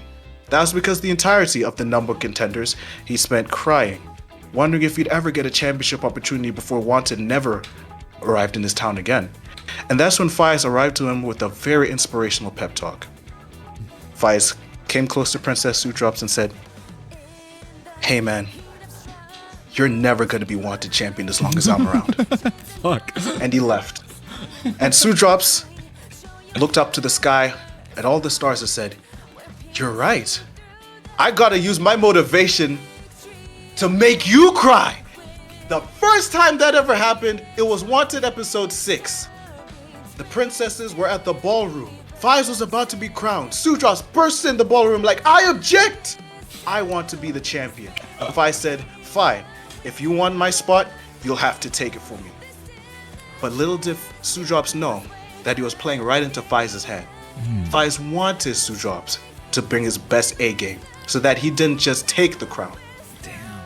And SDrops, after a long awaited journey, finally became the Cinderella of Wanted, reigning until where we are in the final chapter. Will SDrops walk away from Wanted forever the princess, ascending as a prince so that I can stop using this marquee name? You'll have to find out in this next match. Yes, sir. This is the poster. Continued. By the way, SDrops, Fies did win. Fies did win one. By the way, bro said he never won. It is not true. Fies did win one. Look at that bounty, 33. Dude, that was off the dome. That's insane. Off the dome, that is insane. If that wasn't worth some claiming codes on the Matchino, I don't know what is, guys. And $19, that's beautiful. Let's make it special for the final edition of Wanted. The players are ready, and so are we. Folks, the defending champion SDrops is going to surprise everyone with an Aizen pick. I guess he's not surprising anyone anymore because I just spoiled it. And Atlas going in with a Yamamoto, as you guys expected. SDrops, Atlas, we're ready for you. First of 5 for the final Wanted crown. Top tier lore fight. The villain fights his former leader, the captain, who was completely disrespected when that villain betrayed everybody to try and usurp everybody in Soulkind and everybody on Earth, heaven and Earth, to try and be the new king all around. The king, or well, princess, is SDrops, so of course he went back to his roots at Aizen against Yamaji. Final ball, party people. So shall we dance? Gear up, gang! The ending championship match in Wanted Bleach. History is upon us. The champion SDrops and challenger Atlas Sama for the undisputed Wanted title. Let's fucking go! Let's go, and this is one of the contenders for #1 character in the game. What can you do against an Aizen that has El Escudo and is spamming grabs? Absolutely nothing. The only way to break his guard is with grab itself, and now the guard is gone, which means it's time for you to press on, and then he has a signature move to keep you at bay. How insane is that? Dominating the start, and Aizen got touched a lot in this patch, mostly becoming a kind of a glass cannon. Dude has a lot less health, he explodes a lot easier, but the buffs to his character are just insane.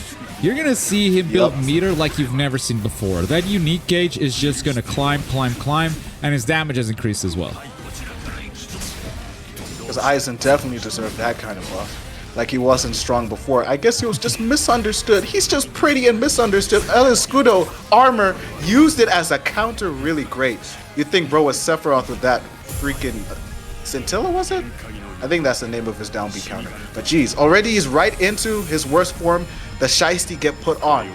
And another thing that's rough about Aizen is the fact that even when he's in El Escudo, you gotta actually make the throw go through. If he techs it, he still gets his guard buff. It doesn't go away like it used to. So SDrops got options on options. Seems that he has been paying attention to the patch notes because Atlas isn't sure what to do against new Aizen. Yeah, and now you're aggressive because you can't block, so might as well. But that means it's a guaranteed signature move here for Atlas Sama. Goes for the grab mix-up as the guard comes back. He's not biting, and again, Atlas Sama playing this very, very safe, you know, stepping back. Stepping in with a throw. Evolution is there. Bro, I don't even think he was in the Shiesty for too long, and already you're at whips it off and turns light skin in the snap of the fingers. Before it took so long, now he's already in his best form and nobody's gotten a kill yet. Yeah. Atlas, how do you counteract this? I think you just don't. El Escudo, he tried to backdash. It was a great attempt, but Aizen, this has been all Aizen all day. Look at meter. Look at the meter. Look at the meter. Boop. We're on 3 already. You can't let him do that. You just can't let him do that. It's insane how much it builds. He can't keep getting away with this. But he just does. Yeah, gets the kill right there, and now he has the projectile loop. That I don't know why Tamsop didn't patch that, but I guess he deserves it. The only way to get around this with this 4 and 5 kill that he's going for is to flash step, which is weird that we're saying a slow character like Yamaji is forced to play movement based, but against Aizen you don't have a choice. It's not like Byakuya where everywhere is locked down, but when he just pulls out the fireballs, pew pew pew pew, where else do you have to run? You can sidestep it, the rest of them will track you. You could empty flash, the rest of them will track you. You could armor with Sig, they're still gonna track you. Phase it perfectly, make this hit count. Yeah, that was a good reaction there. Of course, Aizen can still react with El Escudo if he has the reactions. He can see a perfect flash step, cancel the projectiles into El Escudo, and then there's not much you can do. Hits him with the unblockable, spending all the 5 pips right there. That is gonna sacrifice the projectile game for Aizen, but getting a ton of damage in return. There is no guarding this, so it's kind of guaranteed here for Atlas. Is gonna get the 4 stocks and kind of get back in the game, but is it too late? Nah, he can still reach an early kill. Even though that was rhetorical, honestly, he still has a chance in this as long as he doesn't let Aizen win these neutral interactions or pop his Scudo and go in. But he read it. He makes him up with the throw. And he makes this hit count. Yellow reverse extension. Blue is inbound, so does he bait this? Went empty. He got hit. That's a reset. He went with the reset. He goes for a flash tap, trying to deny it. But this is going to hurt a lot. And you're lucky Yamamoto is not on sublimation. So he doesn't get this kill right off the bat. And you get one more chance at life here. Playing it a lot safer Honestly, now. Watch out for those signature moves. They do reach quite a bit. El Escudo? No, doesn't pop it. Perfect execution. Has the blue reverse. The grab is good. Didn't expect the mix-up either. That's it. GG. Has the soul break. Bink. Just GG. when he got into sublimation with the empty flash step extension, it did not matter. It was just a better mind game for Aizen, which the champion goes up game 1. SDrops. Princess is having fun at the ball tonight. Bro, and Atlas played that so well in the end, though. Aizen still pulls ahead. SDrops still takes the win. Look at how much he had to outplay Aizen to get to that point, and even then, it wasn't enough. He didn't build sublimation. Yeah, Yamamoto's gonna have a tough time because he's a character that builds sublimation quite slowly.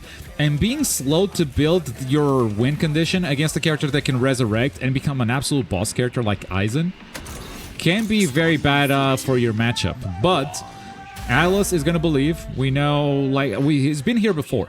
I've talked about Atlas as someone like who will pick Yamamoto despite the bad matchups.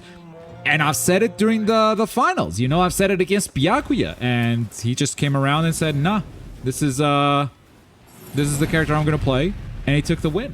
So he's gonna try to do the same right here against Aizen. It's belief that wins you championships. Hajime Yoka, Hajime Masho. And we're playing the goofy music going to game 2. I'm with it too. Let's make it a fun matchup. All fighting game music random, matters. Bro. It's random. I can't choose. I just have bad. I can stop it. I can stop it and play another one. But it's still random.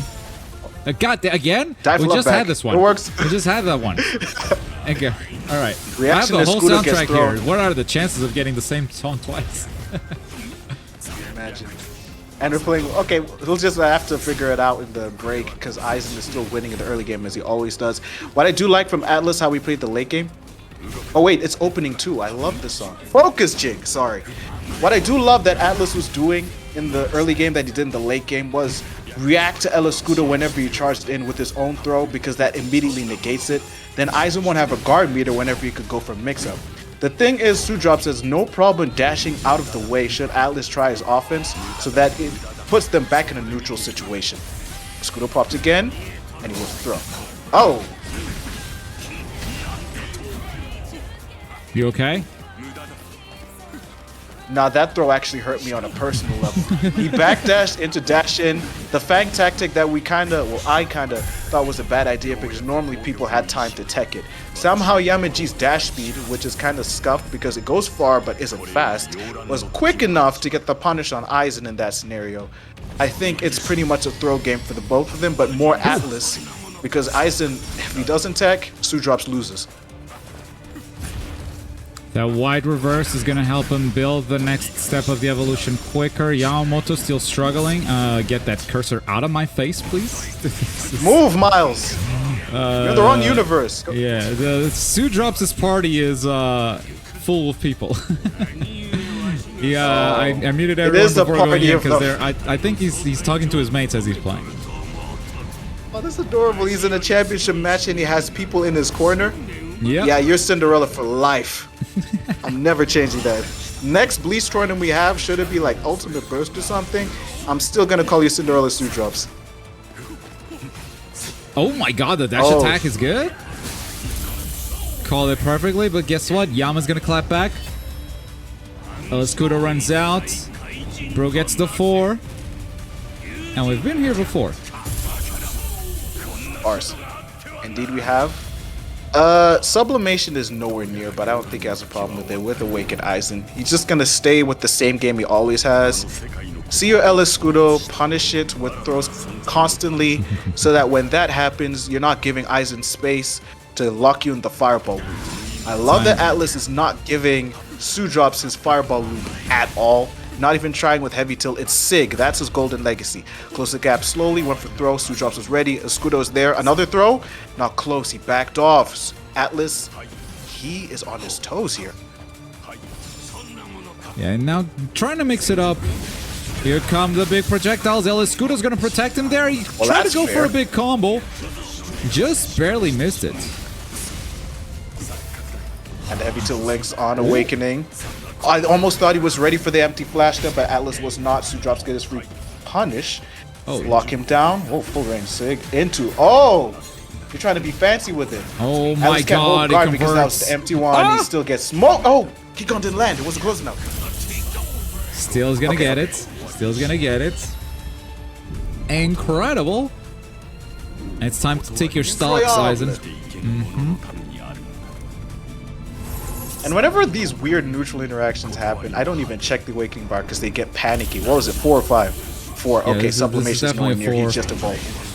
Oh, El Escudo once again paying dividends. He still has El Escudo. He can punish it. And he goes for a perfect flash step. This is kind of huge because he can blow him away. And now, Yamamoto does not have flash step away from the thing. That said, he does have the tilt. And Aizen's projectiles do count as projectiles, unlike Byakuya's. Gonna get closer. Goes for the grab. And again, this is gonna be guard damage, baby. Oh, that doesn't matter. He has El Escudo. He goes for a grab. Oh, you're so smart, Atlas! Please make me say it for a third time. He has no guard. You have to go in. Oh, you're so smart, Atlas. Is that close enough to hit? No! SDrops, no! Enough space for a perfect flash step. Extension? For sure. Use all the reverse you can. No point. Yeah, at this point, you also got to build... Oh my god, wait. I think the tilt didn't activate. Denied. A perfect flash step is deadly here unless you have the reactions for El Escudo. He pops now he can't do it. He's locked down. Yeah. Oh, dude. But he does it anyway. I think you punish it. What is I he think doing? You just mash. No, you don't just mash. Okay. Oh. They're in the same headspace for that scenario. Strike blocked. SDrops doesn't have the soul break. Atlas, you're so smart. Tied game.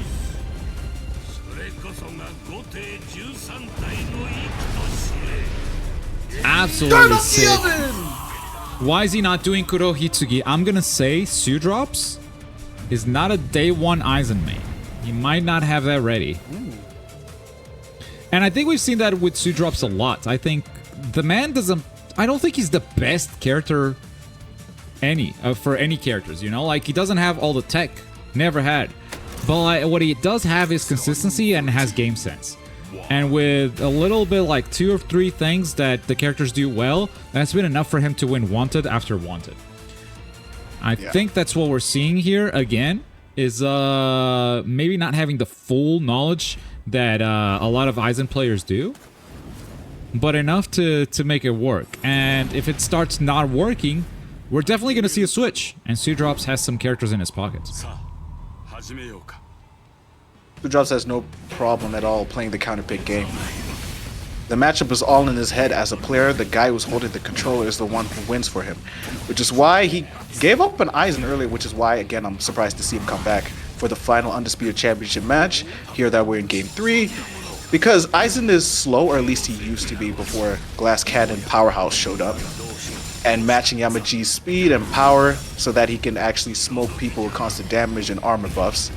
Because Kayan and Tyr, the waterbenders he did bench, so they were fast enough to actually catch up to other characters like, well, Yamaji, other Tyrs, other Kayans, so he could play the matchup. What are they? 2 patient? Wow. But going back to Aizen, I guess the buffs work out for SDrops now. He has no problem for bringing this guy back in the limelight because, well, he might as well use all his dirty tricks at his disposal. Heavy tilt. He tried to use his signature move to counter that tilt. Ended up not working there, but he's got his guard back. Big strike back. Goes for a throw, gets mixed up. Atlas falling far behind now. And Aizen pretty close. That's a grab. Immediately, El Escudo gets broken. And it's time for you to wake up. become something else. Something that's not With the shiesty human, on. not hollow, not Soul Reaper. Somewhere in between. Button whiff into yellow. This is damage. Crazy. This is damage. This Capitalize might on go this. for the kill. No, he doesn't have it. No. Reverse just ran out. And he has no special moves to use at all until he reaches his next form. So that's it's pretty plus. much the current objective is Halo survive. Why is that plus, bro? I'm telling you. Atlas has too much. Not Atlas. SDrops has too much with his Aizen. I don't know why they're blessing this busted character with so many buffs. Goodness throw after the SP2 because of that weird angle that it was sent. It's the throw that does it to it. I don't understand why. Yeah, it's that weird interaction. It keeps happening. We're kind of used to it at this point. Yeah. Oh, hello. Big Meet in strike the back. middle. Uh-huh. You don't get enough knowledge of a strike back, except you do get a free combo if you Yamaji. Reset, back off. Full SIGs, overheat is at halfway, and he still goes into heavy tilt. And the throw afterwards. He doesn't have meter to kill, but hey, we take it. Let that overheat whittle down as you get your kill. It's great for him that he got this in this form. Think that was an accident, not gonna lie. Hey, even if that's true, these are two champions playing. We pretend it's calculated. Well, a That's how we champion do and it. an aspiring It's champion. time for the ah. Let's go, chat. Oi? Ah. Peggy, SDrops. What do we... Oh, whoa. Tech? They keep meeting in the middle so fast when the evolution banks out. These are powerhouse characters. They don't really like doing that. Full flash step extension, he still got hit because El Escudo was there. You do not care where you are, you're still getting hit.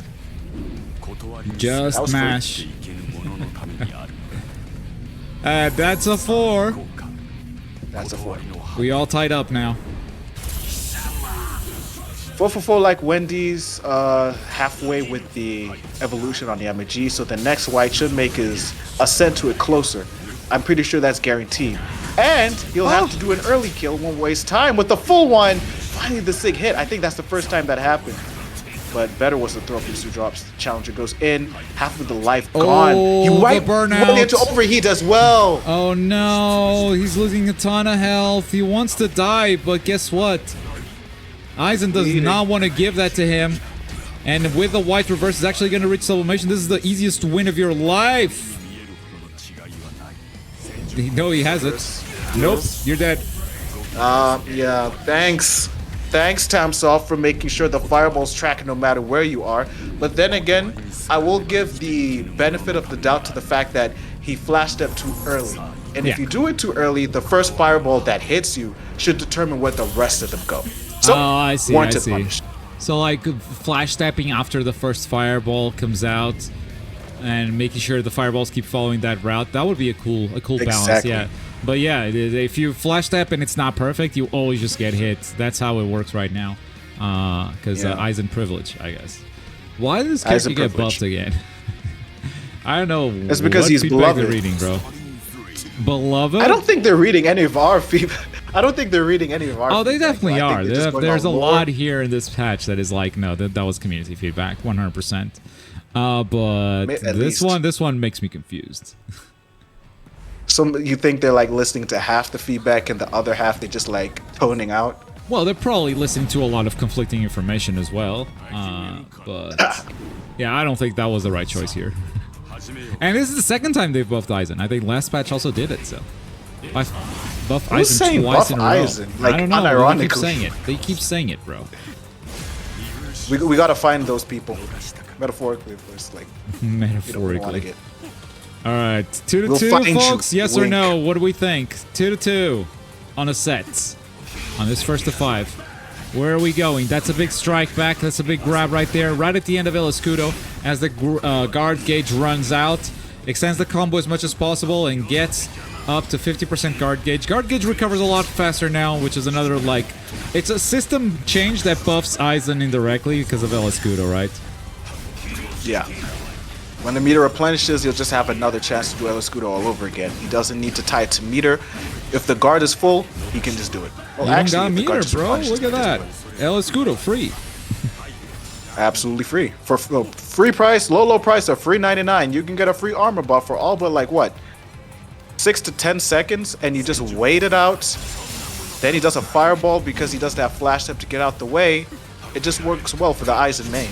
I do like that SDrops is not spamming the projectiles, ever. He's had chances to do it too. But he's not sitting there and just doing it over and over again, and I appreciate that. Yes, it's good that you do, because I have reason to believe, which is another reason why I say he's a royal, he's a princess. SDrops has too much honor for his own good. It's another reason why he didn't abuse a guard break cheese with tier at all. True. When he had the chance to constantly loot pressure, he didn't. He reset the situation like it got patched out completely. But in that interaction, the winner, who doesn't even need any guard meter, he just needs good hits to land, is Atlas with the Yameji. Bro says, hey, you ain't got Oscuro, you ain't got no meter moves. That means you easy pickings, buddy. Yeah, big 3-stock right there. Yamamoto has no problem taking 3 stocks away from Aizen, because Aizen has 8 stocks in total, so he can still 2-tap him with a 3+5.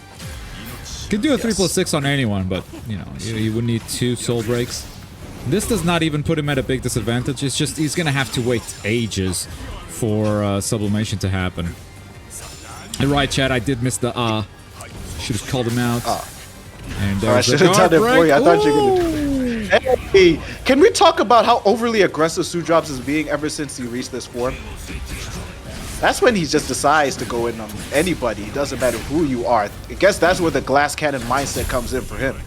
Yeah, but he needs to start baiting out this option from Yamamoto. When his guard is broken, he's doing a lot of backdashes, and Yamamoto keeps catching him with his tilt.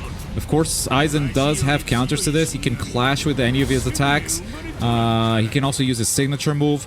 But SDrops keeps getting caught in dash recovery, and that's really been detrimental to countering to how he's playing with Escudo. And grabs are whiffing.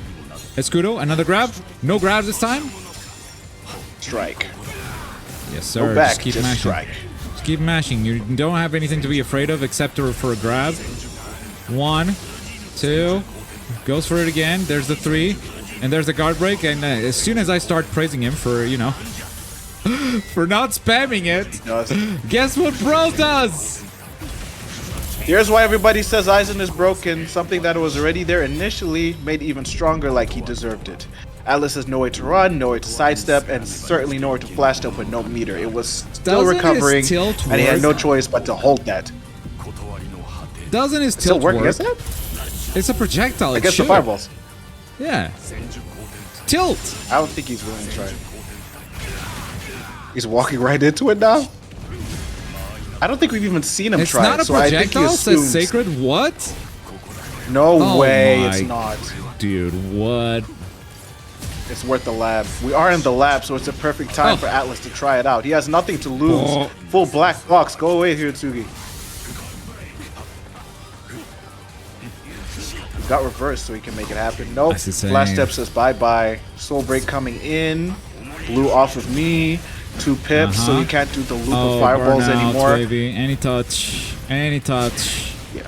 It's burning. It was already any touch. This just makes it more any touch. And the touch is a projectile. There's your touch. I can't believe that doesn't count as a projectile. Really? That's unfair. It's not physical damage. Those are literal projectiles. Now we go back to the case of, is TapSop listening? You had a very good theory earlier with Byakuya. I mean, Senbon Zakura is a part of his sword, so it counts as physical attacks. We can see the path there, the logic. What's the logic here? There is no logic. The fireballs, I don't think he used the fireballs like that, but if lore serves me right from the show, I think his fight against Dangai Ichigo when he's around. When Dangai Ichigo hit Aizen when he's trying to barrage him of fireballs and whatnot, Aizen's like, this is it. Bro just hit him and they all disappeared. I don't know why they don't carry over here. Or they just like Aizen because they think Aizen is the best anime protagonist of all time. Tamsoft, this is a video game. We want everybody to be fair. Balance them out. And everybody will be having fun. 3-1. The lead is with the champion. The 3-up curse does not live up because, as we all know, Atlas is a diehard Yama main. Give G-Man Globku those predictions if you think that Atlas actually can make a comeback. But if he overheats, I don't think that's going to happen anytime soon. Yeah, as soon as I make the predictions happen. This is game number 5. Do you guys have SDrops or do you guys have Atlas as the winner here? And shout outs to all you folks claiming codes on the Match Arena. We got to $20. Beautifully done. Yay. Only 10 codes left to go. So shout outs to Rauken Trinity, North, Adrian Chan, Mustafa, Darkman, Tobias, and Sacred. Shout outs for the claim codes. Looking forward to seeing those last 10 gone before the end of this first of 5, folks. Whichever way it goes, SDrops or Atlas, whoever wins deserves that free money from the Match Arena. Don't leave that hanging in there. Keep the scoreboard up and shout out everybody who is following and subbing to the Globku channel. We appreciate you as well. Free punish because armor is there. This is looking like, probably in chat room's headcanon, that SDrops may lead to another retention and Cinderella walks away from the ball a champion, the leader and the figurehead of the 2nd season of Wanted. Even though the one who started hot was Fies, but SDrops was the one who beat him for the title. He became the first person in Wanted history, or Wanted Bleach history, to beat somebody for the Wanted Bleach title, and he's proving why. Nobody can touch him so far on those controllers, in this game, even in other ones. There you go. There's the Escudo once again, but good on Atlas Sama. You know, time wasting a little bit. Waiting for that guard gauge to deplete so then he can take the offensive. Meanwhile, I think SDrops is waiting for that white reverse because he wants to speed up that evolution. He's not going to get a chance to. He's going to get killed in this form, so this is really good. Really, really good for Atlas. Perfect, actually. Falls into his hands. He just needs to make sure to not lose for the rest of his round. He hasn't evolved yet, but it's still great for him because that 6 stock will happen, or he doesn't even need it because Aizen has 1 less. 5 stock is guaranteed. Peak on range, snap, and he's done. Do the thing. Oh.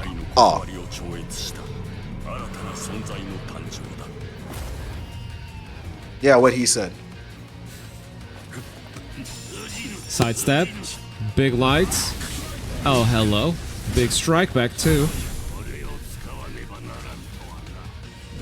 And it's time for Yamamoto to bring out his own evolution here. That's right, Ken. It's time to turn out the heat, Yamaji. OG. Smoke this traitor for what he did to Soul Society. After all, with this, his race to sublimation has begun. We are in the mid-game now, and we're in the situations where if you do a Escudo and it was still active before the evolution, bro is still getting his punish. Loop him with the lights. He doesn't have guard. This is an infinite. He doesn't have flash tap or anything, and he's gonna get it now. But Alice is gonna get the most out of this damage, and Aizen without sublimation is just buying his time. And honestly, he hasn't even gotten the first kill. Hang on, Atlas is gonna cook here. Whoa, the tilt! Wait, what the hell just happened? Yo, he learned something. He actually did. They all disappeared. So, no, that changes everything. What hit him though? The more he tries that, the better. The heavy tilt hit him. Oh, he took it! Just press buttons! He was afraid! That's why he wasn't sure. At this point, he has nothing to lose because all those buttons are working for him, and Aizen finally lets the last one go. Wait a second. The guard break is very possible here as well. So he might do it with just projectiles. Goes for a white. Perfect flash step will save you here, but you kind of don't want to do it because you don't have sublimation yet. This is a waiting game now. There's the guard break. And there you go. This should give you the sublimation. It's going to give Aizen a fighting chance, but that health is so low. This is 100% Atlas game. So Atlas has bided for the survival game. If he 3-touched, he wouldn't have too hard a time. Yamaji damage would have just put Aizen in the same low health situation. Then again, he didn't want to give SDrops a single opportunity to come back, so that is true. Look at all that reverse meter he has. Charging goes punish full on with Kyotsugi. Don't care if he was guarding or not. Go smack into the box. Another heavy tilt. Oscudo was there, and he gets his free Oh, punish. whoa, he's dead! Atlas was so overzealous. Wow! He was too overzealous. Look who just put bro on championship point because he was so desperate for the kill. Atlas, you 4th and down in the end zone, fam. You best tee up. You have no choice. That was 2 touches. It was a black coffin, maxed out black coffin, sure, 50% health. And then when he sees the tilt, he goes, check out this Escudo, bam, punish him with heavies, and just like that. Victory for SDrops, 1 game away from his 4th wanted title. And leaving this show as the undisputed wanted Bleach champion, then, now, and forever, closing the fairy tale as everybody's favorite Cinderella. I was about to be worried that he benched the waterbenders, but Aizen is strong. Aizen's about to win a tournament like everybody predicted. Even though it's not a full double elimination thing, Atlas does not have too many answers. Just when he found them, he decided to be overzealous and aggressive, and SDrops had no problem smoking for it. Really good bravery and really good confidence from him. Should Atlas lose, a retention will be successful. So let me know what predictions say. SDrops versus Atlas, possible final game, or are we going the distance with a long comeback? Senju Koten Taiho 100% needs a nerf. I thought they would touch that in this patch, 100%. Apparently not. And like instead they kind of buffed it. I mean, not the ability itself, but they buffed Aizen's rate of gaining those pips. So he just has that more often.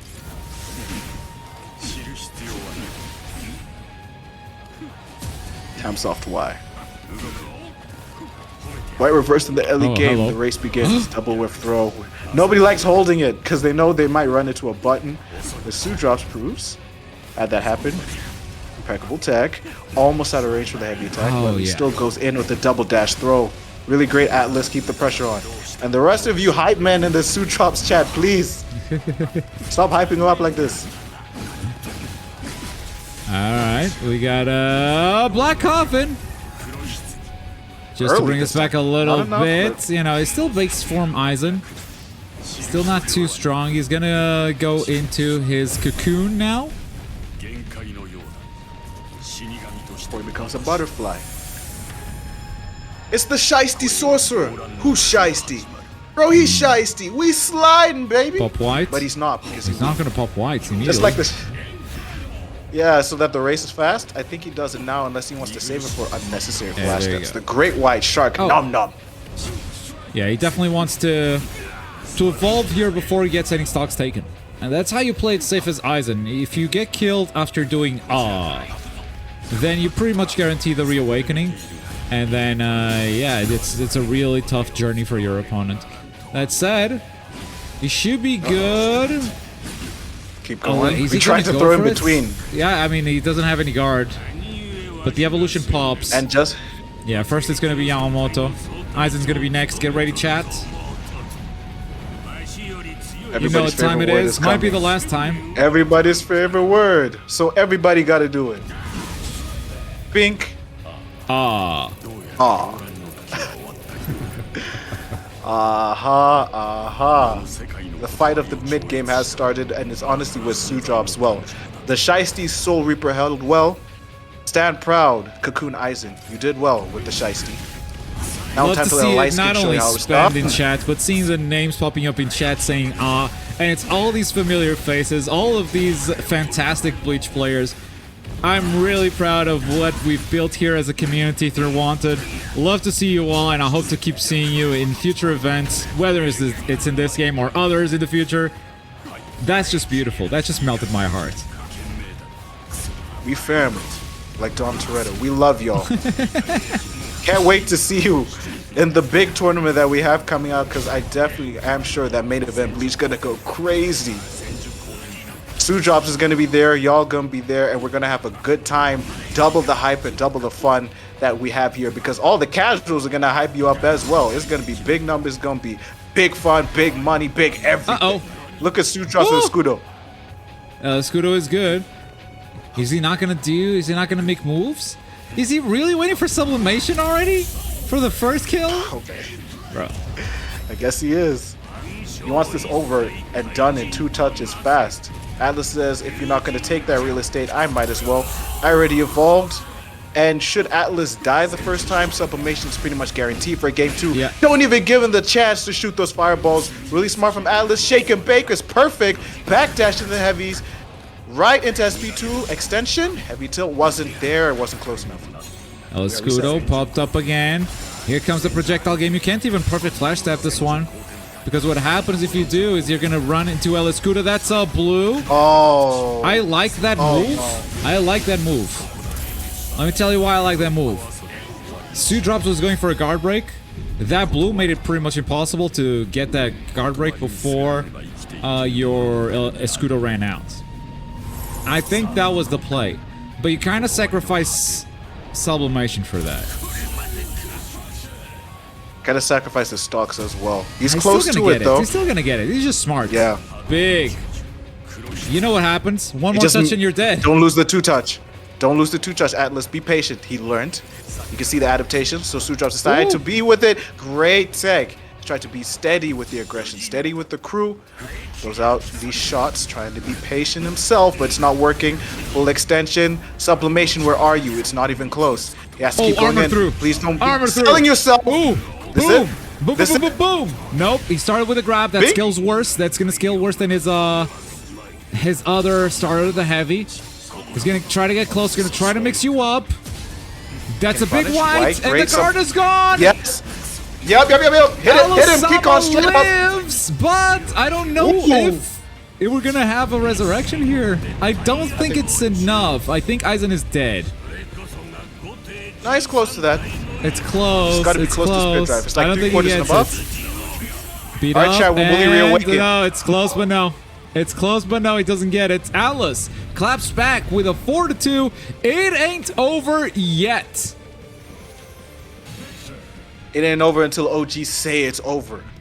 He wants that $20 in that Matchino still get bumped up if you claim the rest of those codes, y'all. Are you not entertained with this high-level Bleach? That could have been the last one we pulled out all the Oz for it.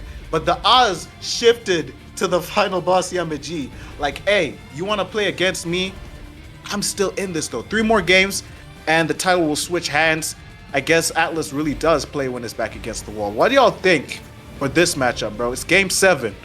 Game 7, he wants to reach this to a game 9, but luckily, thanks to sublimation being down and all that, he managed to somehow survive. I guess patience does win you battles. Yes, sir. Atlas comeback for this game only. Does Atlas keep the comeback going? Does he make the 4-3? That's the prediction in chat right now. That's what you're voting for, not the full set, just this one game. Do you believe or not? That's a great start for Atlas. Let's find out.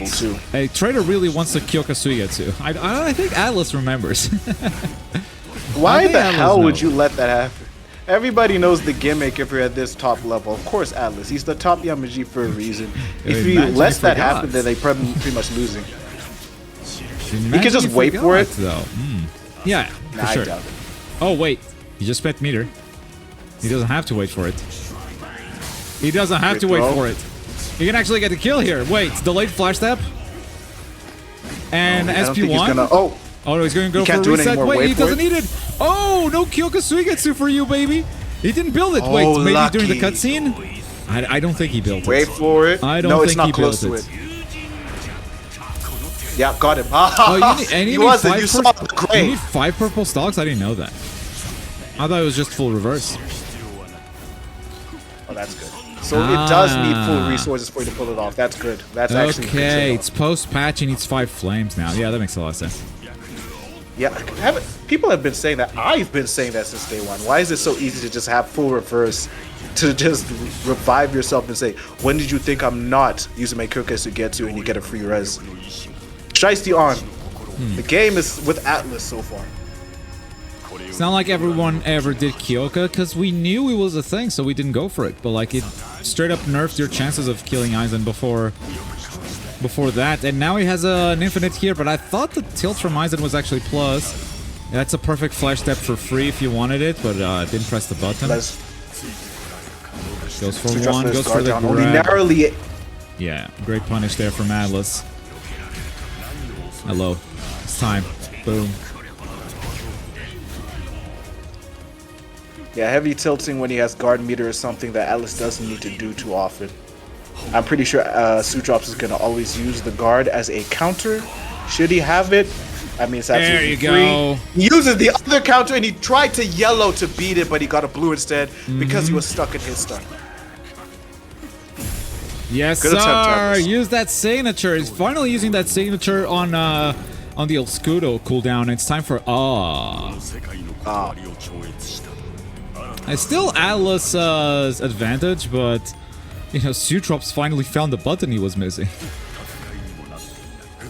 Fight's so good it's making me forget that it's Grand's music. Even though everything that Ishimoto made for the soundtrack is heat, it's anyway. Atlas awakens, race to sublimation, but he has won the early game completely.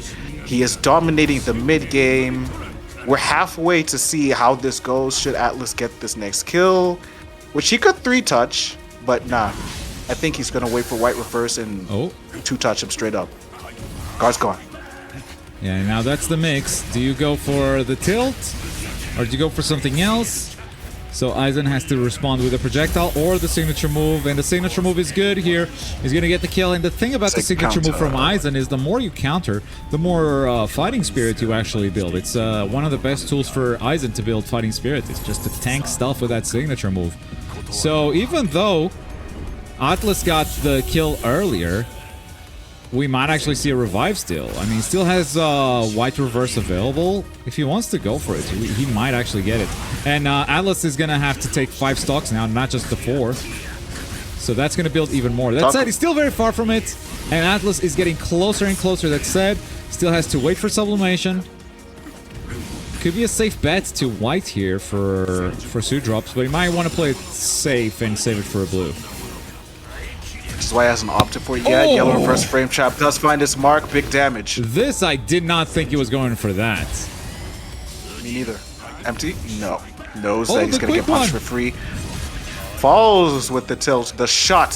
Sniped with the boy. And he had time to flash step because the Scudo is hella active. That's... Can't even call it perfect at that rate. No, it's just so free. Okay, sublimation on both parts. 1 touch away for Atlas. But SDrops might need a little bit more. That said, he is close. That's caught him for 1 frame. Here's the black coffin, though. We knew this was coming, but now he does not have any stocks left, and he still has to deal with these long-range signature moves. He has 1 flash step available, and now the blockage is back. This is tense. There's 1 touch away for both players. And Aizen has 1 projectile that he can use. Is this game, or is this Atlas with a comeback? Goes for a flash step, and Atlas! Atlas comeback is actually real. Gets the 4-3. I didn't look at the sublimation gauge, but I don't think he gets resurrection here. I think it was far, right? Wait for it. Neither did I. Not so far. So far. He's so far, bro. That is a marathon away, and that's all because Atlas dominated the early to the mid game, and SDrops' comeback was completely negated. That is insane. We had SDrops winning at 4-1, and now it's 4-3. Suddenly, this set is looking super promising. Atlas locks in immediately. Let's see what SDrops does. We're actually spectating SDrops here, so we will see him switch characters live if he actually does it.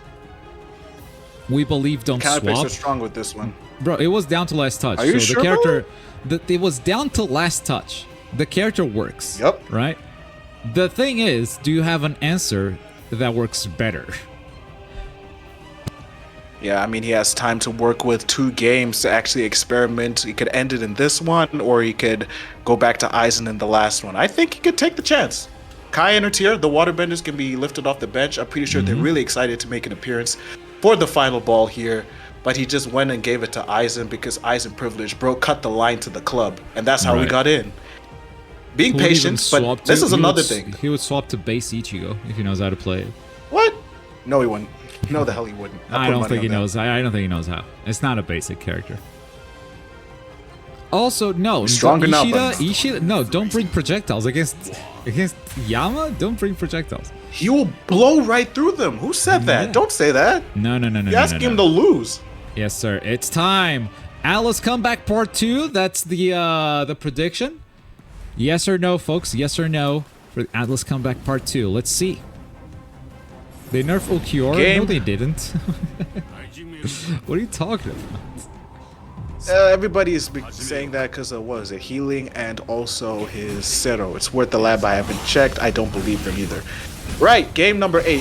Yamaji starting hot as he always does. We love to see it. On track to making a great comeback against Aizen when Aizen was looking absolutely unstoppable for the first few games. Patient against the Escudos. Atlas, man, he's playing like a Street Fighter pro. I'm not even gonna lie to you. Infinite combo here. He Stop just throwing, needs buddy. to keep mashing the square. He can't do anything. Oh, he can take a step back. It was never an infinite. Bro could dodge it all this time, and he just found out. They're both learning, just like when backdash. Yamaji stopped the fireballs. Now we're learning you can backdash out of the supposed infinite. Maybe 2 hits. Yeah, We'll see how he they do can actually flash tap it as well.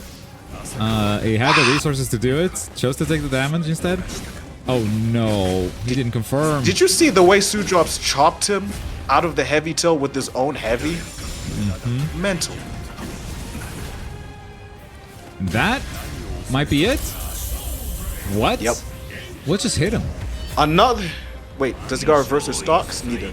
Another great early game for Atlas. What just Wow. hit him? He popped El Escudo. Is Escudo armor? No, No, it's- it's invulnerability, right?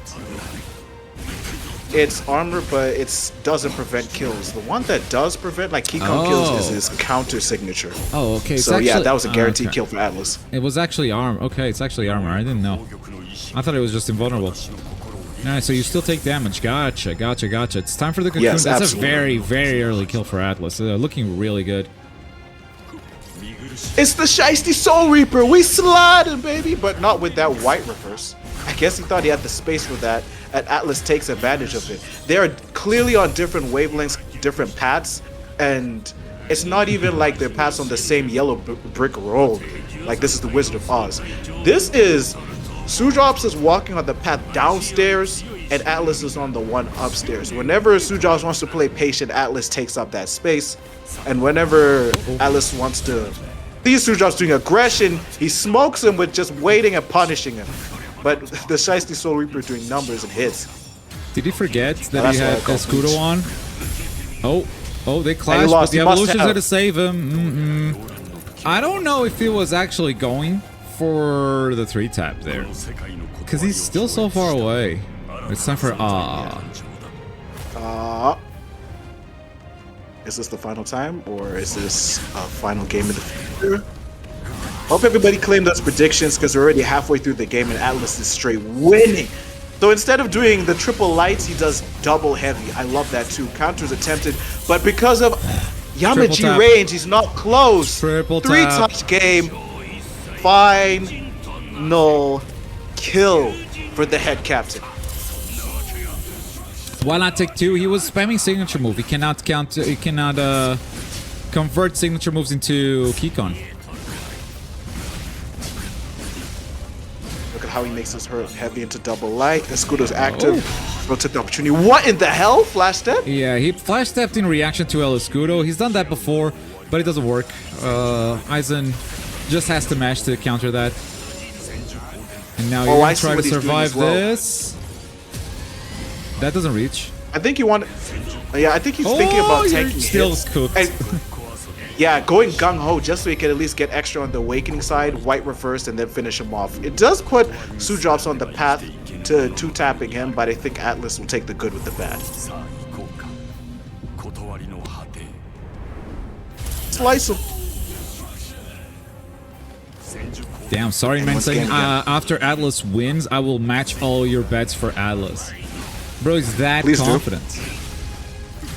He put That's my 30,000 boy right points on there. Atlas for this game. It's paying TCO off, and that's a represent. And you- crazy grab. And by the way, sublimation's kind of That's high on Aizen, but guess what? You're only gonna lose 1 stock What? here. Only 1 stock, that means you're not gonna build any sublimation meter at all. This is no resurrection guaranteed. 4-4, Atlas ties it up. Final game, final wanted for the final champion, chat. It's time to see who is gonna take it all It all comes down to this final match, and SDrops has a very important question that he needs to ask himself. Do I take Aizen all the way? Yo, Cinderella versus Maleficent is looking wicked. Maleficent made a real deep comeback that everybody expected but never believed in, and look what Yamaji is forcing him to do. Is it a waterbender? Do we bring them off the bench finally? Aizen wasn't doing the best in these later games. Early, bro, he made him look broken, like everybody says he's gonna win a tournament, and now he's being thrown away to the wolves, onto the bench. There goes your dream. Poof. Let's go back to a regularly scheduled broadcast of possibly one of the 4 Heavenly Souls making it in.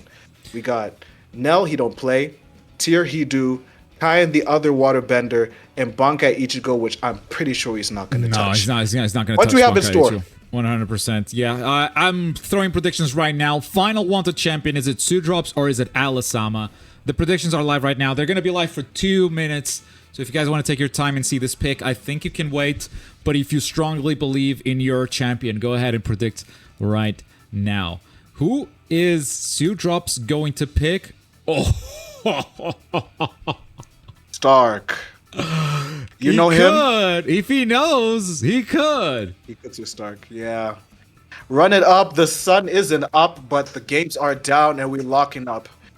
He could do it. SDrops did win full random select, learned a thing or two about Stark, knowing that Stark can now 2-tap people. Look at those numbers. Yeah. 3, that's what he's going to get with a soul break. 6, that's what he's going to get once he's away from sublimation. Oh no, Sacred says he will lose if he picks Stark, which means he's guaranteed to win. Sacred broke so he the probably rule. saw Chad and did that. You gotta donate $10 now, Sacred. You gotta... You forgot. The Cayenne comes out. It better be at 30-25. The Cayenne comes out. 3, 2, 1. Don't play Kain. Wait, did he say Kain? Oh, he's cooked. No, new champion. No, he said if he plays Stark, he wins. Okay, so he says Stark. Yeah. Chat, No, don't he lie didn't to me say like Kain. that. Don't. He didn't say Kain. All right, He didn't so say Kain. it's up in the air. As long as he keeps Kain's name out of his mouth, this should be an even game, an open game to find out who walks away with the title. Last game ever in Wanted Bleach history. Y'all better run them claim codes, run them bets, and run it up right now. Whoever wins walk away with the title. The champion's on the ropes, and the challenger looks to steal it. The prediction is about to end, folks. Last few seconds to put all your points in. This is the final Wanted Bleach prediction.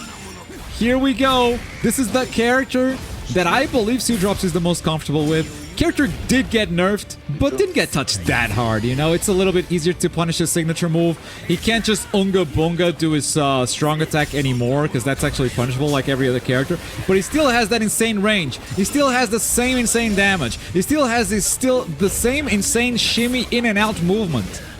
This character is still incredibly strong. A nerf don't mean a thing. To win this matchup, SDrops is definitely going to rely on Kain's quickness to get the upper hand on Yamaji Atlas, which Atlas has no problem going on the boy.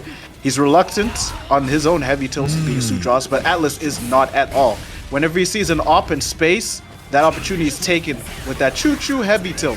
SDrops fighting back with the lights. He's whittled down the light very well, even though it looked like Atlas is winning more interactions. Then the Yamaji damage kicks in. Something I'm really liking for SDrops in this matchup specifically is that whenever he's blocking Yamamoto's signature move, which is those flames on the ground, he actually can punish them with a button. That's just Cayenne's range. It's that insane. So that is a massive disadvantage for Yamamoto, trying to keep the distance and trying to play the range game. He's gonna have to get closer if he wants to be oppressive. But being closer against Cayenne is not that safe either. That's an SP2 damage. He's going for a 2-tap. Punish on the backdash fully. Look at that shimmy. For sure. So quick. With all the things. The shake and bake. He quick with the basketball shoes. He quick with the flash step, and he quick with the kill. 4 gone, 5 to go. The soul break will be guaranteed, and the retention with the end of the show. 4 gone. Cayenne takes the lead before Yamamoto even awakens. This is going to be rough for Atlas, because let me tell you what's going to happen. He's going to get a kill. That's going to contribute heavily to Cayenne's sublimation, and Yamamoto is going to be waiting for sublimation himself. He's going to be trying to survive as Cayenne is trying to kill him. This is going to be one hell of a comeback if Atlas manages to make it, and it's not a great start. Guessing wrong against Kain is extremely critical as well. He just lost 2 interactions on Wake Up because he tried to strike him back and he got struck back on. Atlas is not looking too hot. He is fighting back using the meter on flash stepping, doesn't have enough to white, so he should continue the race right now. Ooh. He's playing cautious because he knows that SDrops could get in on him at a moment's notice. Here I was about to say, like, oh goodness, great throw. Delay the flash step, doesn't even need to delay the flash step. That's a good call, doing the real follow-up ho-ho, because that is going to increase your fighting spirit even more than normal and help you reach that sublimation quicker. But this is exactly according to the script that I just told you. Look at how much sublimation that built for Kain. Kain is going to be trying to kill Yamamoto, while Yamamoto is going to be trying to build that final bit of sublimation. And I think that's why Atlas is letting his meter build all the way to full. Now, he has a decision to make. Does he want sublimation, or does he want to save it for blue? And I'd say blue is a bit more valuable here. But you're going to be needing to survive for quite a bit, waiting for your sublimation to pop. That said, that only happens after you deal some damage to the Kain, and right now Kain is looking very, very healthy. And very, very strong too. So close to finishing the job on getting this full kill. 30% will not do the number. He does not have 5 and 6. It will be 4 and 5, but a double flash step tech is better from him. He goes in, doesn't have meter to extend, but the flow state is still active. He should install with the next interaction. Oh, does not get punished with heavy tilt. Yeah, that is very safe, but don't press buttons there. He's going to optimize his combo. I'm going to use the yellow here. I don't know about that yellow. I mean, it's damage. You're going to reach sublimation, but this doesn't kill, and now you're out of blue. And they're shared at the last stock as well, so Atlas doesn't have an escape. But SDrops have the opportunity to go in for a kill, which is why he charges a great block. He went all the way. Even better from Atlas. Yellow frame trap. Is this enough? He can go in with all this meter that he has. SP2 to close out. He did not nearly optimize it. Extreme. He still gets it.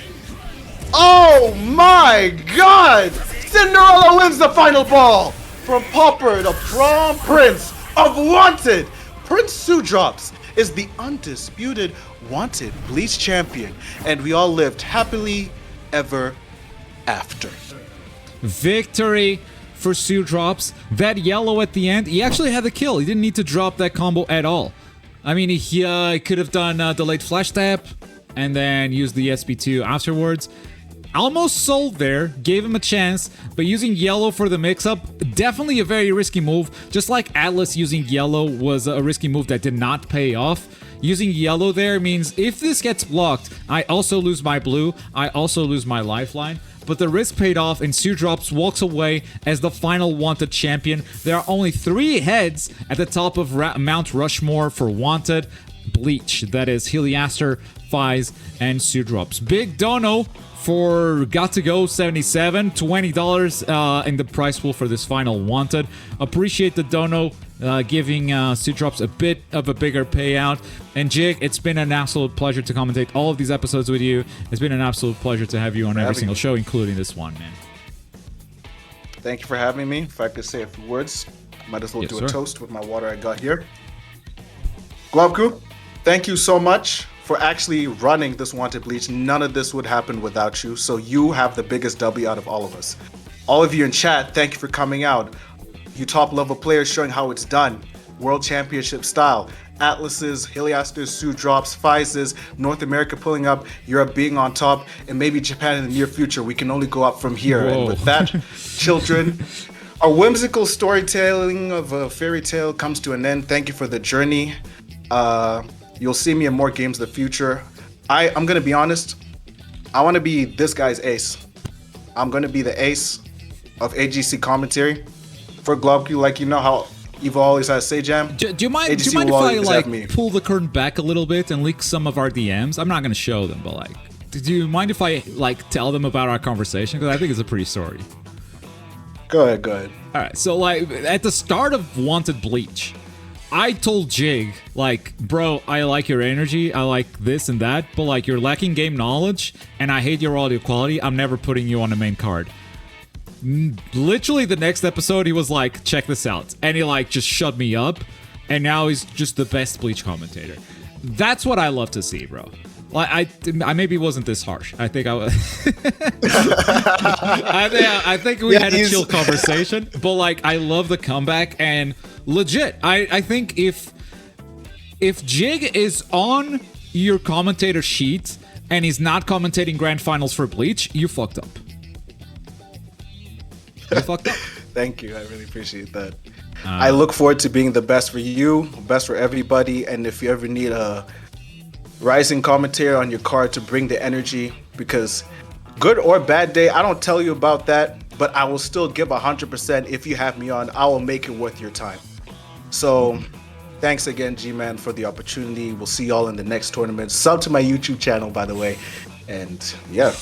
And with that shout out, we bid you guys farewell. It's been one hell of a ride with Wanted. We're going to take a break from Bleach, and we're going to raid Damascus, who's playing Rematch. Frenchman playing Rematch. He's been hyped for this game since forever. I have yet to catch one of his streams playing Rematch, so definitely very excited to do that. Thank you all for watching. Catch you guys in whatever we do next. Bye-bye.